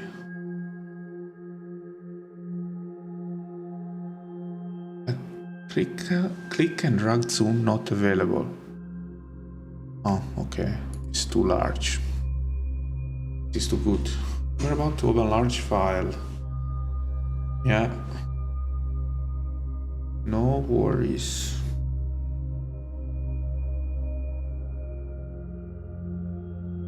Okay, understood. Thank you.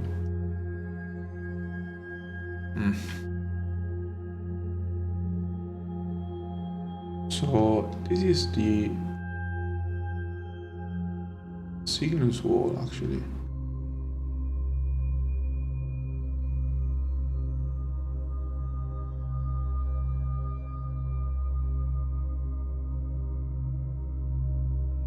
Okay.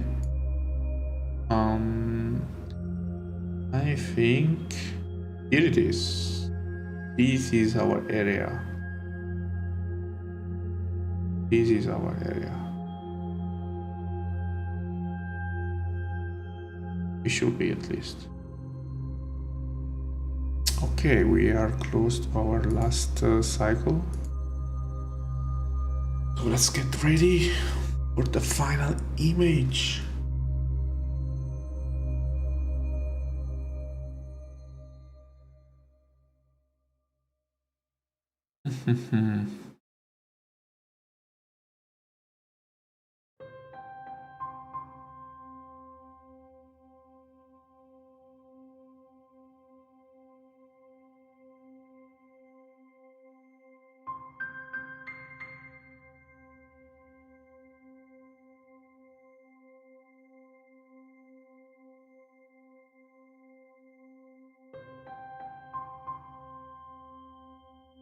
Come on.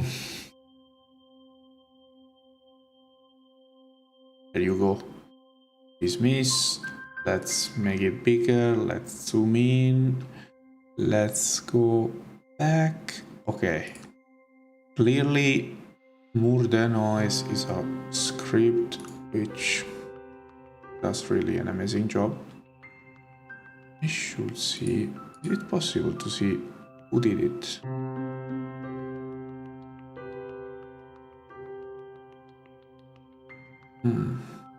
Maybe it's in the documentation. Okay, so I'm saving this. This is the 23rd bus integration. Okay, quick automatic background extraction.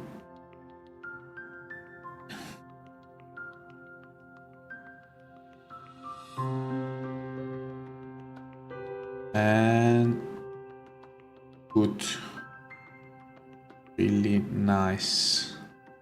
Okay, now we will do the comparison between integrating 3 integrated images or integrating all the single frames that are anyway how to say star aligned with the same picture.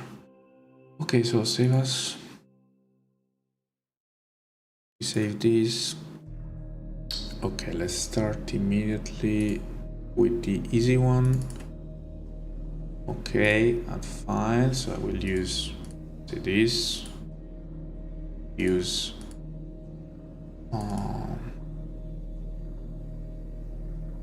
where are you? Here. Okay. Okay, these are error images that we did before when I misclicked output frame instead of measure. This is ABE, so we have these 3. Actually here I have to see which kind of projection algorithm. Let's see if it... okay, so let me read a bit.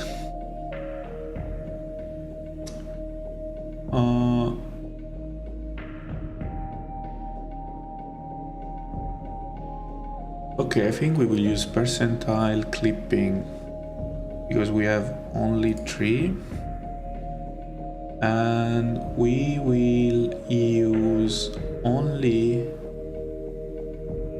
Actually, I want to measure those 3. This frame first. These 3 frames, we will measure them so we know which one is the better, is the best. And okay, this one, then this one, then this one. Good. We measured those 3. We will measure these 3. Should be very quick. Let's see the quality. So actually, third frame is the best. So actually it's the first night. Or is it the second? I don't remember. I think it's the second night. The one from this folder. And actually this one is set to be 0. So actually it's completely discharging this. We can then even have a comparison if we integrate those 3 based just on noise. Okay, we can do this very quick. Okay, we output those frames and we have even a wider comparison of the results, if it's worth using this or not, if it's worth using the subframe selector.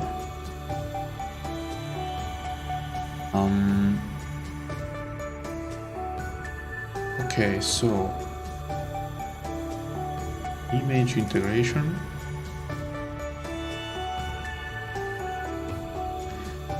We do A, we do A, we do A, and this is correct, this is correct. Let's do it like this. Be quite quick.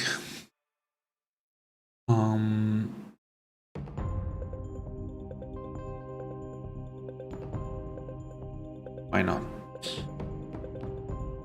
Invalid keyword, because output frame I use a D.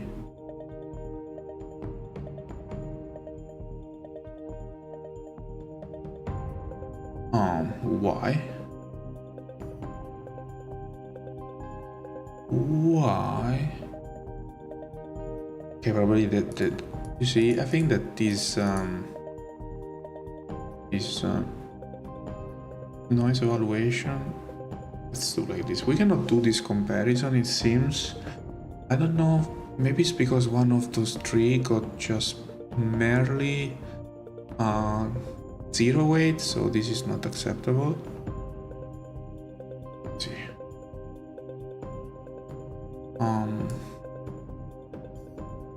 Actually here is quite nice. I can see, what I can see is that if you see here around the star, there is this ringing, which is actually brought by the images from the 24th and 25th. So in this case, the quality, the light frame is not so good. I want to use another kind of rejection algorithm here. Let's see if it's something different. Well, first let's see between the algorithms.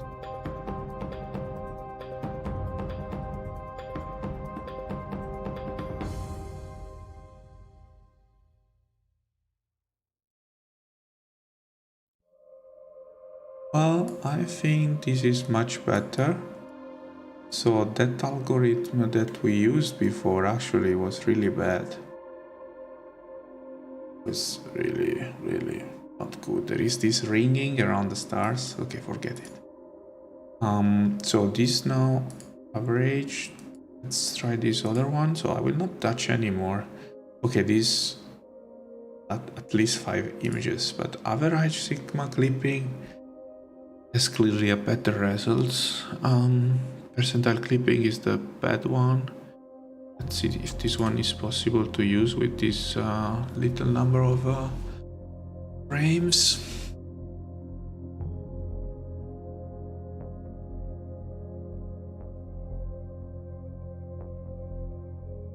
Okay. Well, actually the result here is quite okay as well. Do I have, say, some bad area here? Like, I don't know. looks like the dynamic range is not super. So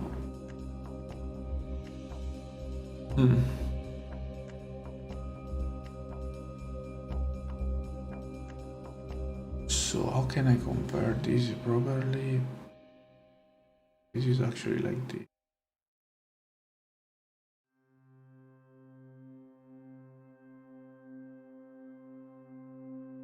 Can I see any difference in this? Actually not. Actually, I don't see any difference in these two. And now I want to do that other method that I mentioned. Okay, we close this, we close this. Whatever. Okay, so I want to measure again. But this time I will measure them all when they are registered. Okay. But file from this other one. So with this I will actually have a global evaluation of all the frame I took among the 3 nights. This I don't know what it is, so better to go back here.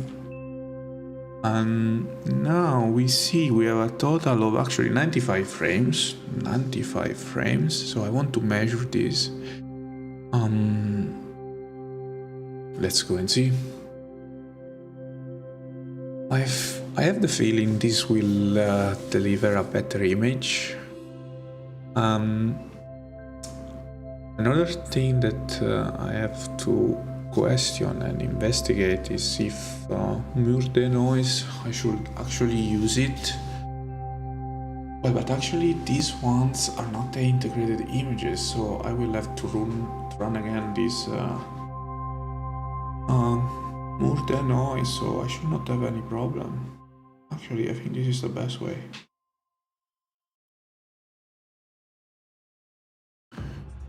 Okay, yeah, this time 90 frames, it will take some more time, hopefully it will not crash. I don't know why is the calibration now is causing all these crashes. Okay, it's already done.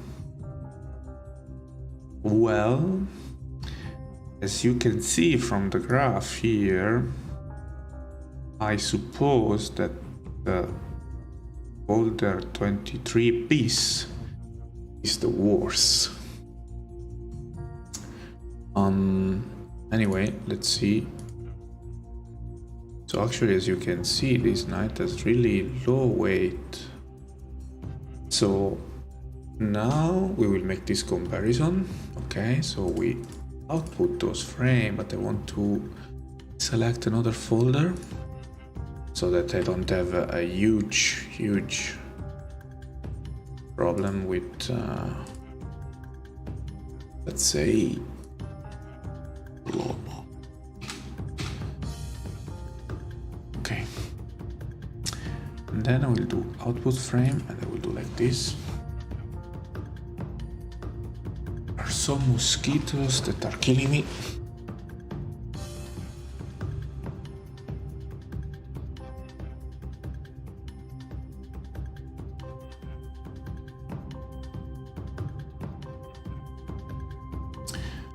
Let's put 100%. Okay.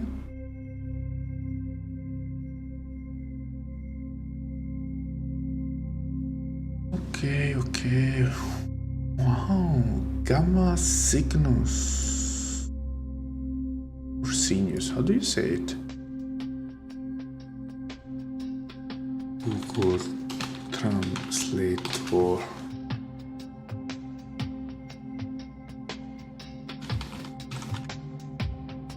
Cygnus. Cygnus.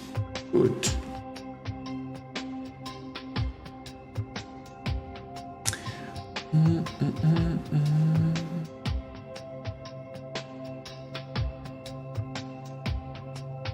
another time this one. I think that I'm just attracted by this telescope. I didn't realize I opened it before. Okay, so we have outputted all these images, so now we will integrate those images, those frames on global.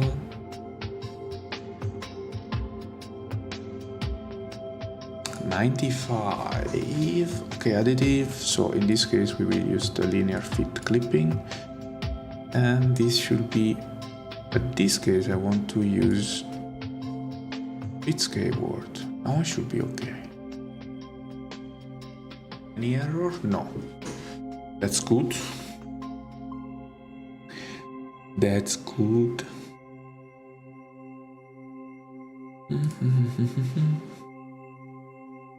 Noodle.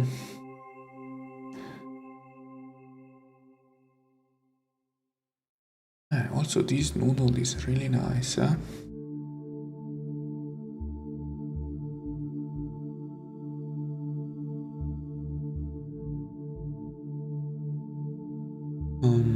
Let's see here.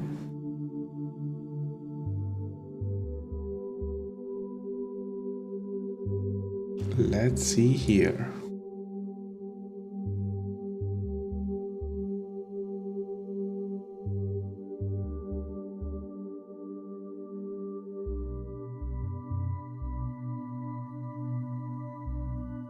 This is an image of the day, I think, huh?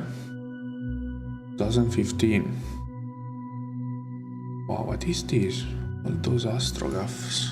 Today I'm discovering new company. Bravo.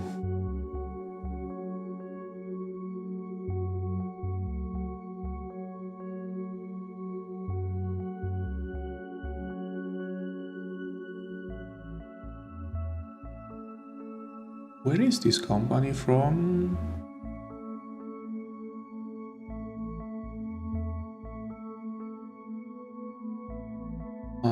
Contact. Okay, it's from Canada. I'm not sure those are Canadian dollar or what. So we have a dual configuration.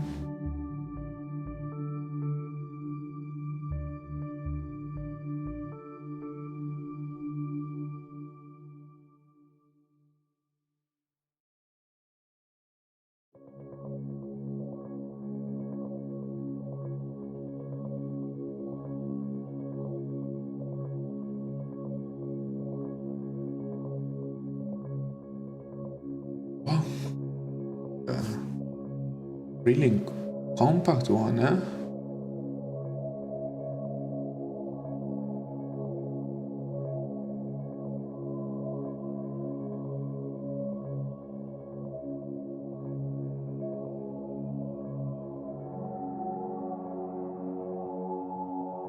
Wow, look at this. This is a huge Dobsonian.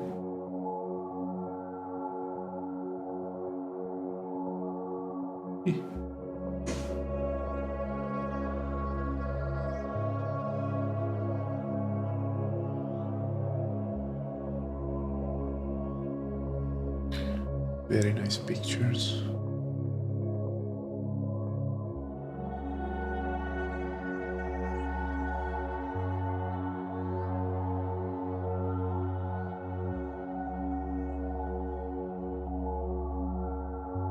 Image gallery, let's see nebulae. Rosette at that form. Beautiful. Beautiful.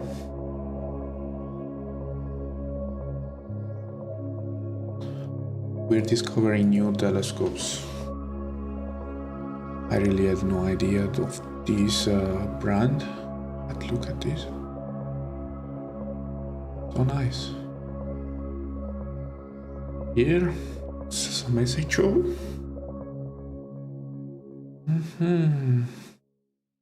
It's an SHO.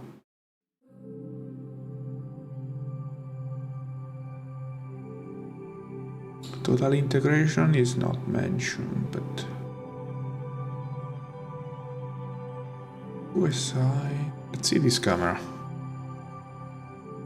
We are, I think, halfway.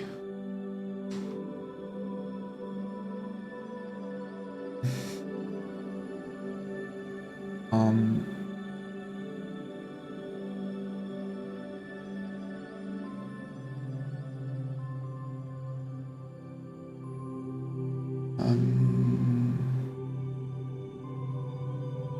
I don't know. I'm able to understand, to find a review, a link to this camera. Not web maps, no. Image. I guess no. BGS probably. Ah, okay. That looks like a camera. 8.3 megapixel.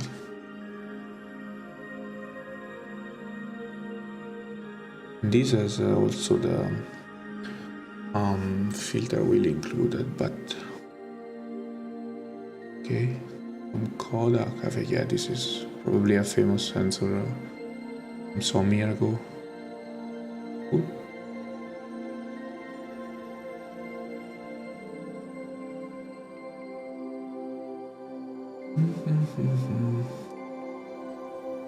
So, oh, page 9 we saw it already. 7.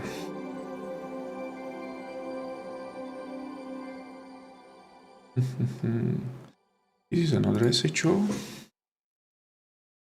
This is a camera DSLR. There is some pollution, I think. This screen is from pollution, I suppose. I had the same result last year when I tried to use my DSLR with my 100-400 lens. And yeah, it might be light pollution from the city. This is SHO from William Lekin. Very crispy. Crispy. Very crispy. Here it is. You see, the halo is here. The halo of the star is here. See, kind of setup he used.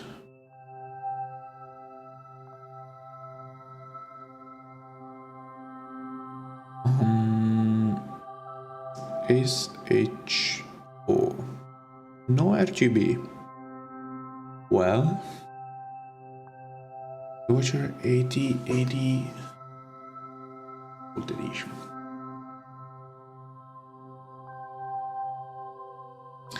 How much? H alpha 300. Quite balanced. Okay. He was able to capture these halos. Where is this place? France? Is it a dark place?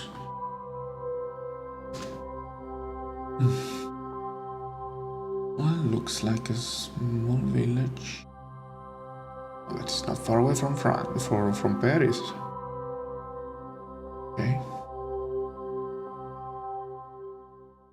Good job.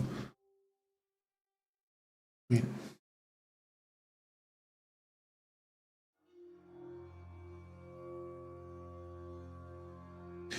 Okay, I think we are getting close to the final integration. There we go. There we go. Let's close all those windows. The processes. We have the two images here. See? Okay, looks nice. What we have to do here compared to this one is actually we need a Murder noise. So a bit more of patience. Noise, Murder noise, the noise. Yeah, last 5 minutes probably. Okay. Oh, this is a topic with only H alpha.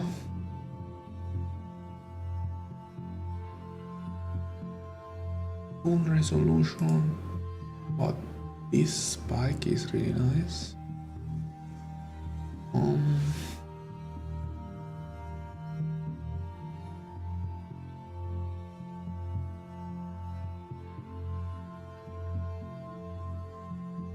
This is only H alpha, yes, it's in the title.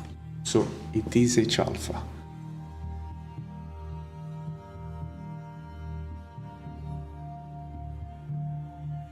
And Japan Special Optic. Walter Koprolin. Google only this.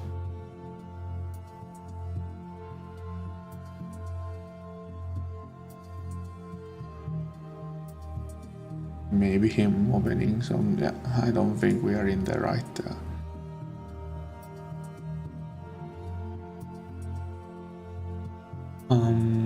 For wide field imaging, the 125. This one here.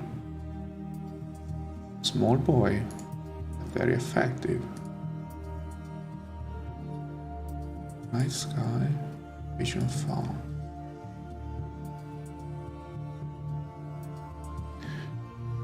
Beautiful, yes it is. Yes it is. We have some other image of the day.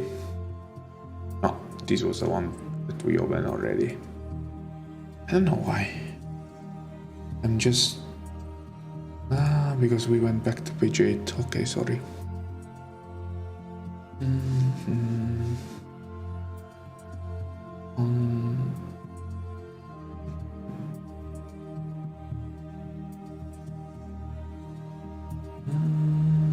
The halo here is really present.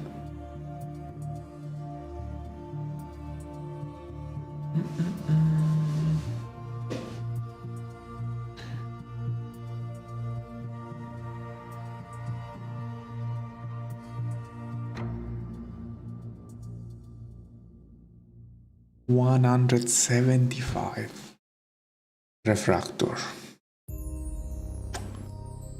Boys, let's zoom. Ooh.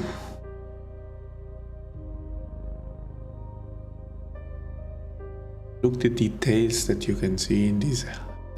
I called it until now just halo, but now you can see really see the detail of the nebula. Okay, this to me should be also image of the day, yeah. Look.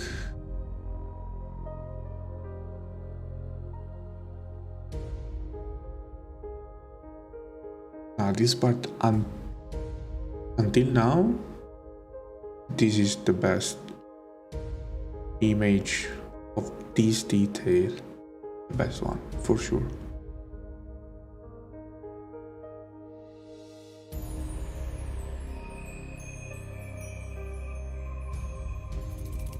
Olga.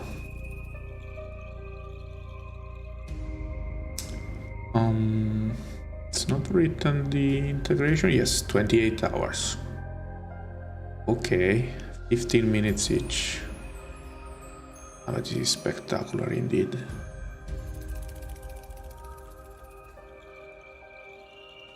Let's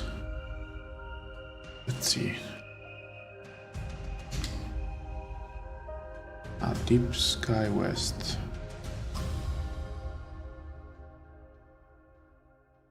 I think this is New Mexico. Amazing. Albuquerque. Let's go Breaking Bad. We are close to the last cycle. Come on. We are almost there.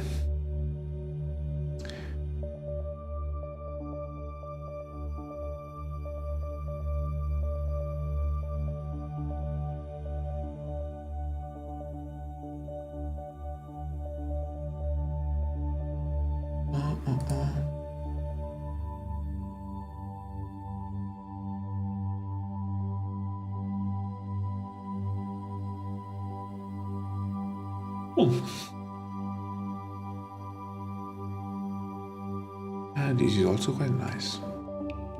Kinzelin. The last cycle is going.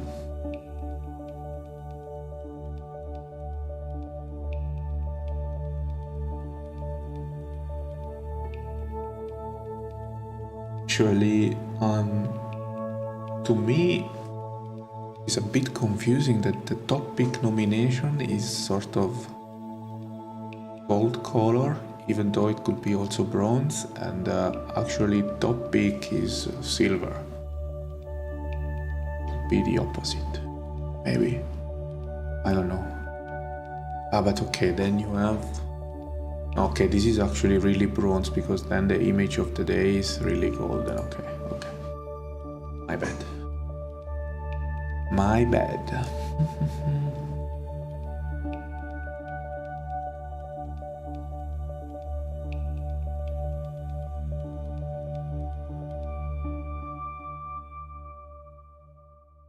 Okay, I think we are done. Also here the details are nice. EG. Okay, let's see. Okay, Murde noise for sure will be used. Now what I want to do is the comparison. Let's do a quick automatic background extraction, because we have to compare apples with apples, or sort of. Okay, let's do like this.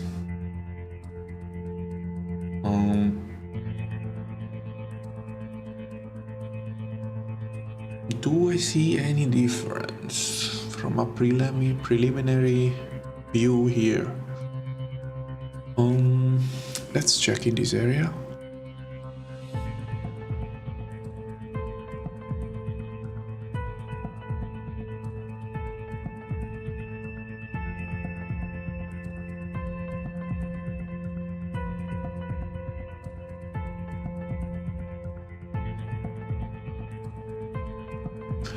I'm really trying to see details.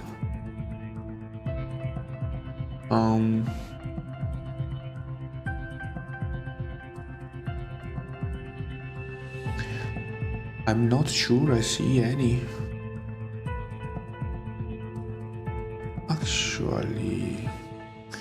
Actually, yes. I think there is slightly more dynamic range here.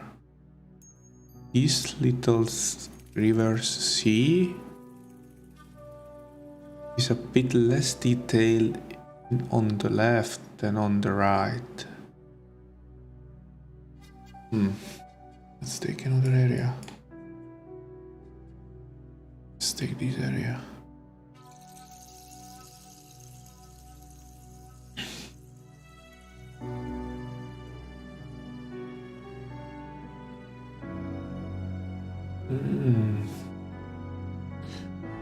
Not easy to say, but I think it's slightly better.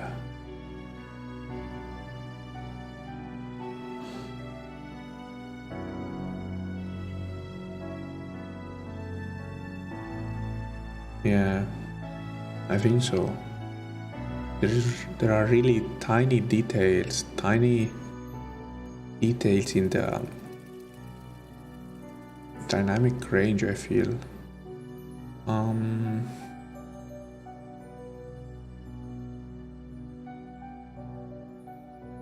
Yeah, I think so. I'm not 100% sure that this is better.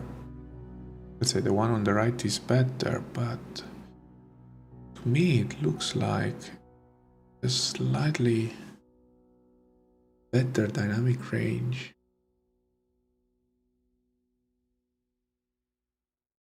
To me, even compared like this, the one on the right looks more bright.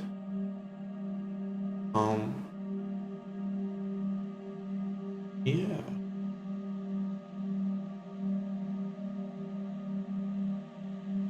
Well, that's not easy to say. I want to see this integration one. Oops, sorry.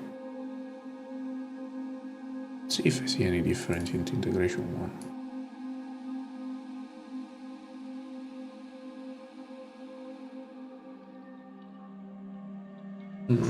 No. I think that the one on the left, between integration 1 and integration 2, there are no differences. This to me looks more white. Let me try to...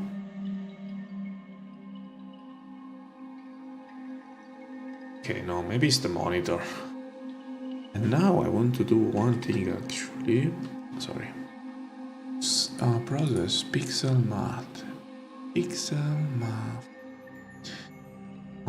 Where are you? I want to do, so this is called integration AB minus integration 1.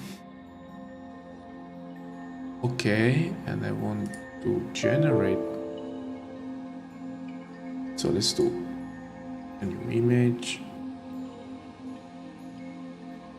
And then I want to do this here. Is there any difference?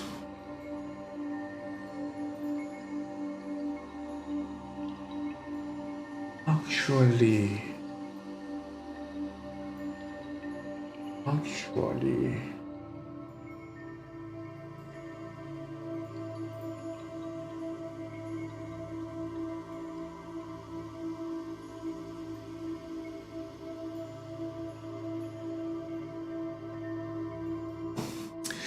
let me think, how should I interpret this data? So if it's black, it means that the second image is at least as strong. Let's do the opposite. See if there is some difference in these stars. So I will make minus this plus this.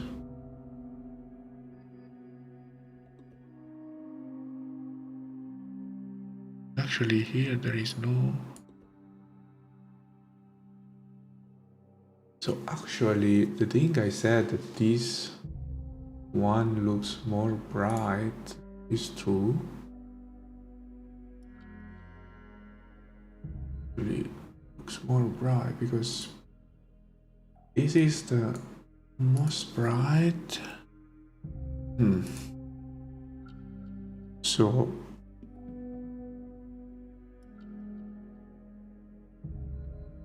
let's do another image instrumentation. No. Pixel statistics. Do we have a statistic? Okay. So integration AB, mat, average, median, mean. So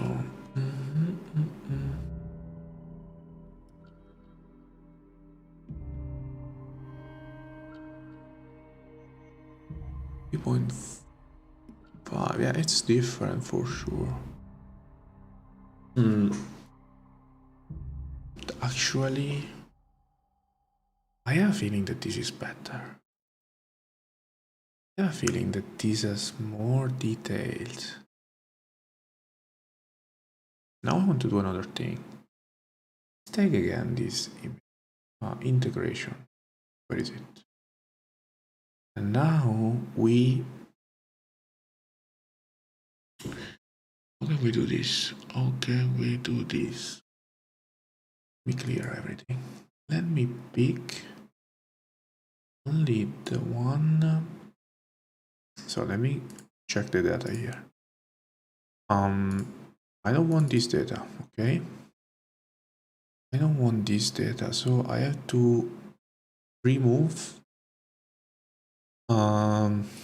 the name. Let's take the name. Take everything that is modified after midnight to 141. Okay. From midnight to 141 is this one actually. Yeah, okay, so from this one to this one I can select, and actually I will integrate those like this. See if there is an error. I don't think so.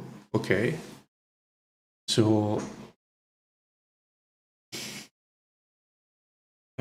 okay, after the calculation are done, I will do a comparison between this integration on the left, the integration underscore ABE, and this new one where I use basically less data but should be better quality as average. So let's see if this improves the quality of the image. We need some time for the integration. Okay. Okay. So actually we started with an idea in mind for this streaming, and then we went slightly on a different way, but I mean, I think it's better to try to understand those steps, and this can be a good lesson learned for the future, so we know that which way to reach our goal is the best.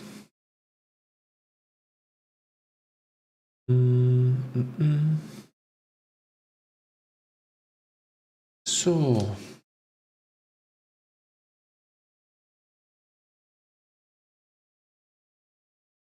let's go to some genre here on epidemic sound. Sorry, every now and then I go full retard with pronunciation. Okay, so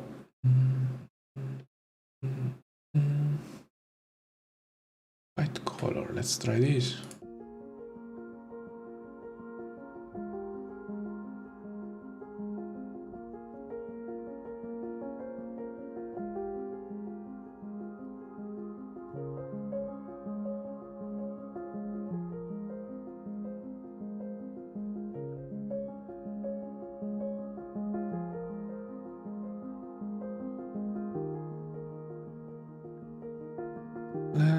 Let's go back. Alessandro Carrozzi, we already watched it before. Okay, I think that we really had a deep look. Okay, there is this H alpha topic nomination.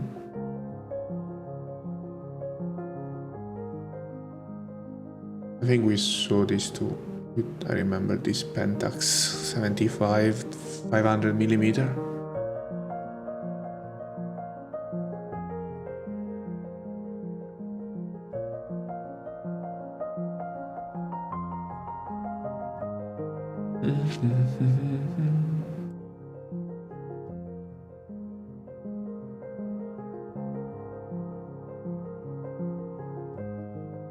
Rock.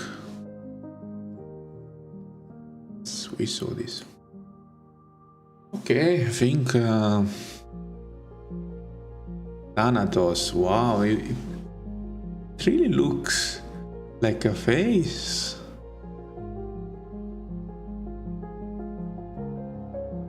Let's see. Yeah, it looks like the eyes. Okay, we need to zoom a bit. Look at this, the eyes and the face here. I think, yeah, that's a nice title. Thanatos. Let's see. Images. Okay.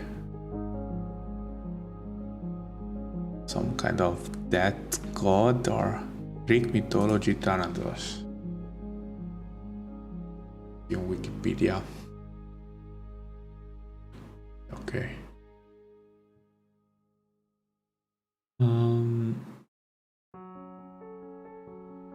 The personification of that, okay. I guess seems quite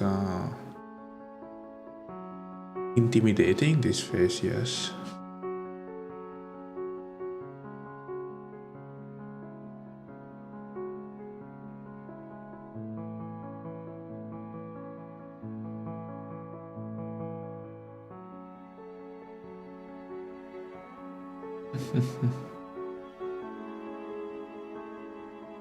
Okay, we reached our integration here. I need the murder noise here. Yes, I need it. Ooh, I will make it quicker. No, we have to compare apple with apple. Okay. Oops. So now we have to do the comparison between integration 3 and the integration no name.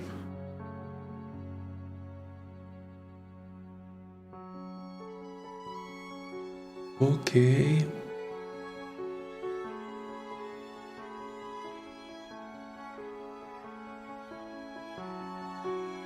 But this Thanatos is the name of the guy. Am I reading it wrong?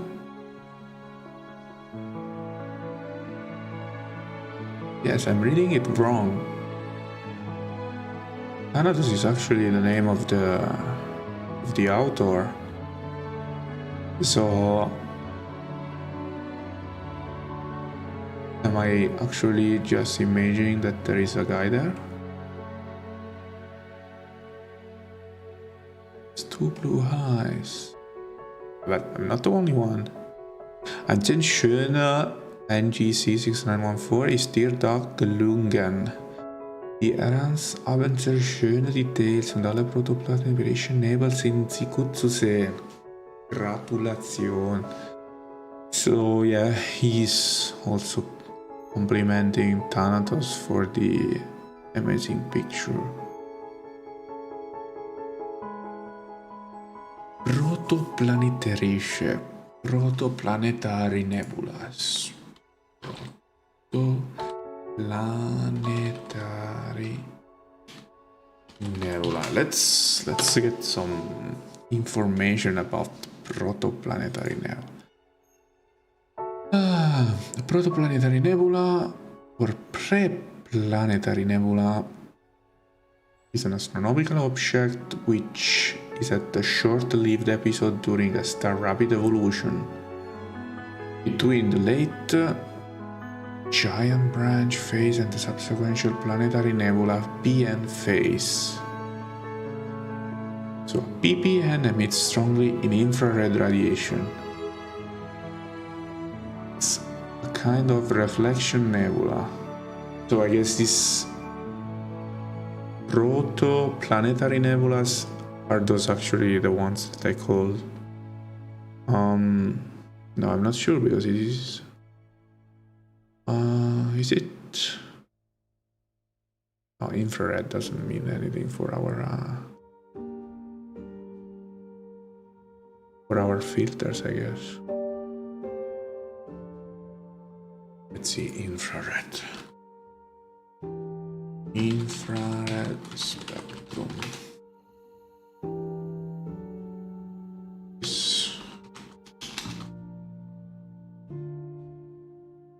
Visible because I mean in the end narrowband are in the visible spectrum anyway. Is there any image for this?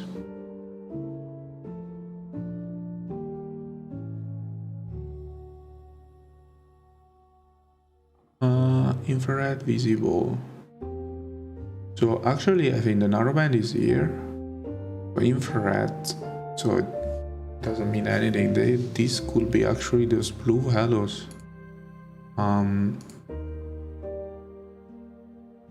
It's a kind of reflection nebula. which might reflect the light of a nearby star or stars.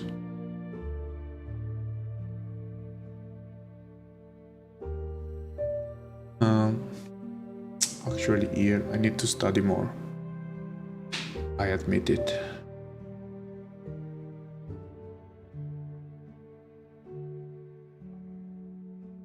I admitted that I need to investigate more those differences.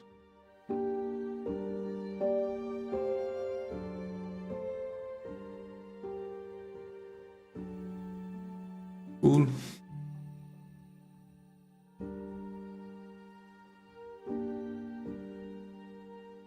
Let's close these links. Oh, okay, we're back here. Good to see. Well, I mean, if images that are easy to see, I mean, are well seen, I guess he mentioned those two halos there. I suppose.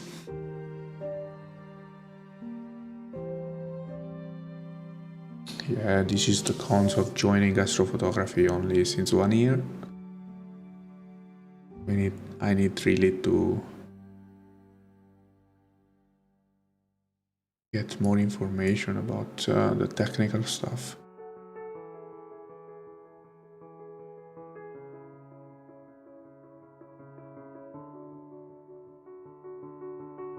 Astrophysics RH305.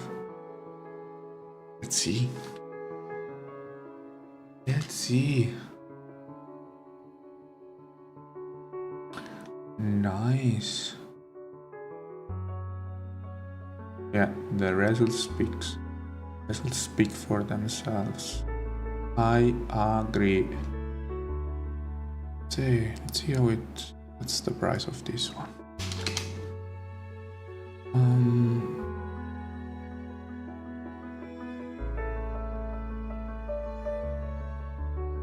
So refractors.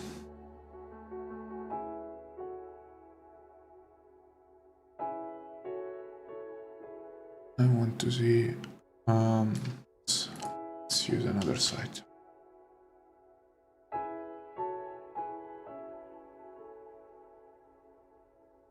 Okay.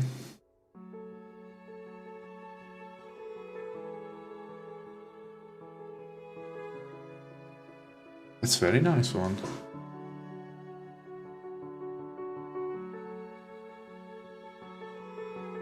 I want to see information. Okay, wait. We're done here. Okay. Let's have a quick check. Okay. We keep it. And now quick automatic background extraction.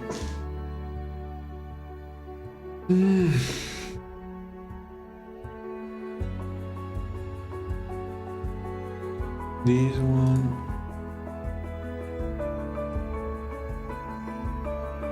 So now those two actually looks okay. Now they have still this slight difference in color. I mean, it must be the screen.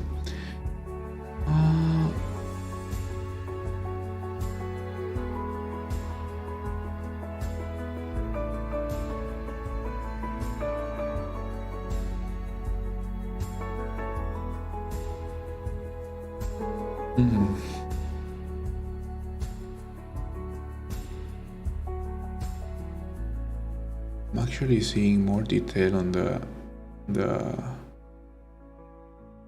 am I?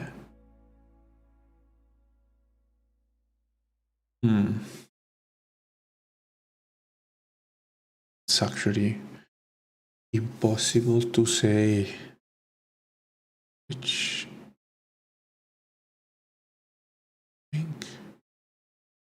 I think this one is still a bit of a hedge.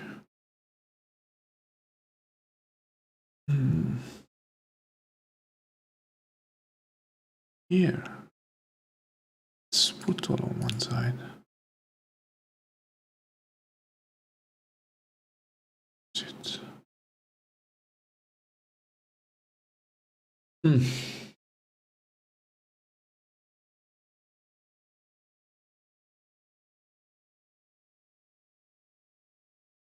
It's just hard to say for me.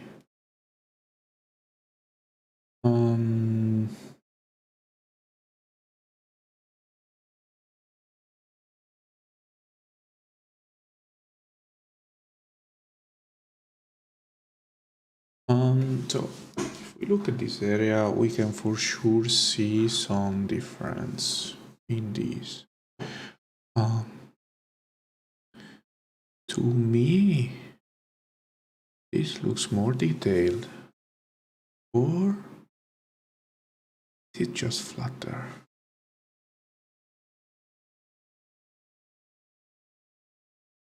It's really hard to say.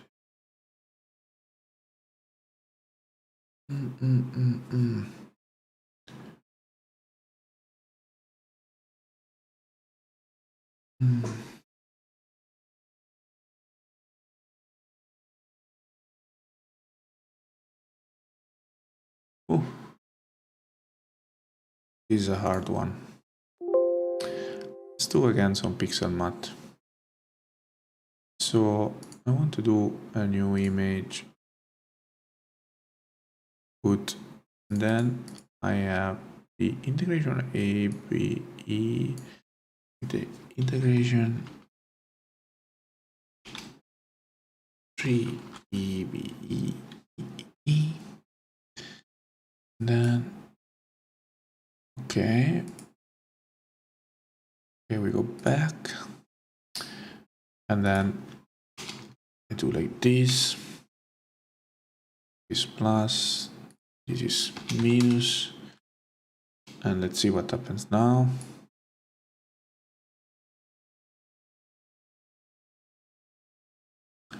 Okay, this image maybe has some problem.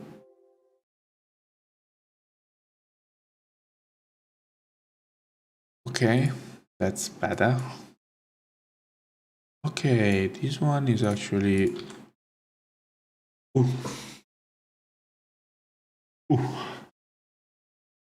fuzzy stuff. Let's try the opposite.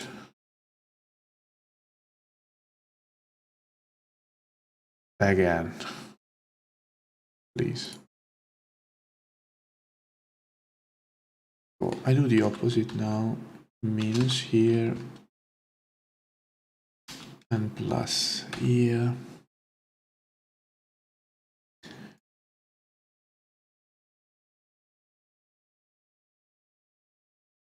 Okay, so this means that, okay, this on the right is the last formula that we see here. So it means that the integration one, the original one, not the last one, is actually brighter because which is actually also okay.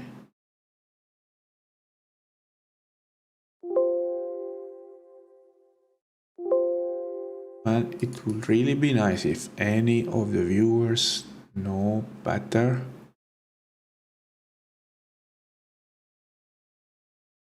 Looks like it's brighter. Not sure that this is a good thing. I will save both of them, and I think I have to do some research and to understand what is the best option actually. What is the best solution to which one to pick.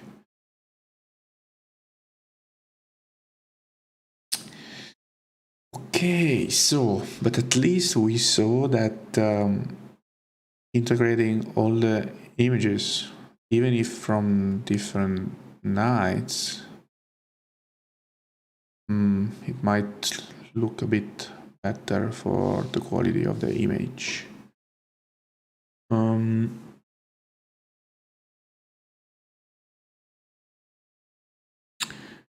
Yeah, I still have also there to make some research to really be sure that this is the truth, and I'm just not adding some signal that is should not be there. Okay, so I think that for today that's enough. I will try to image something this night, but this will depend mainly on the sky condition. So maybe later today I will do another streaming, but for now, that's all. Thank you, and see you next time.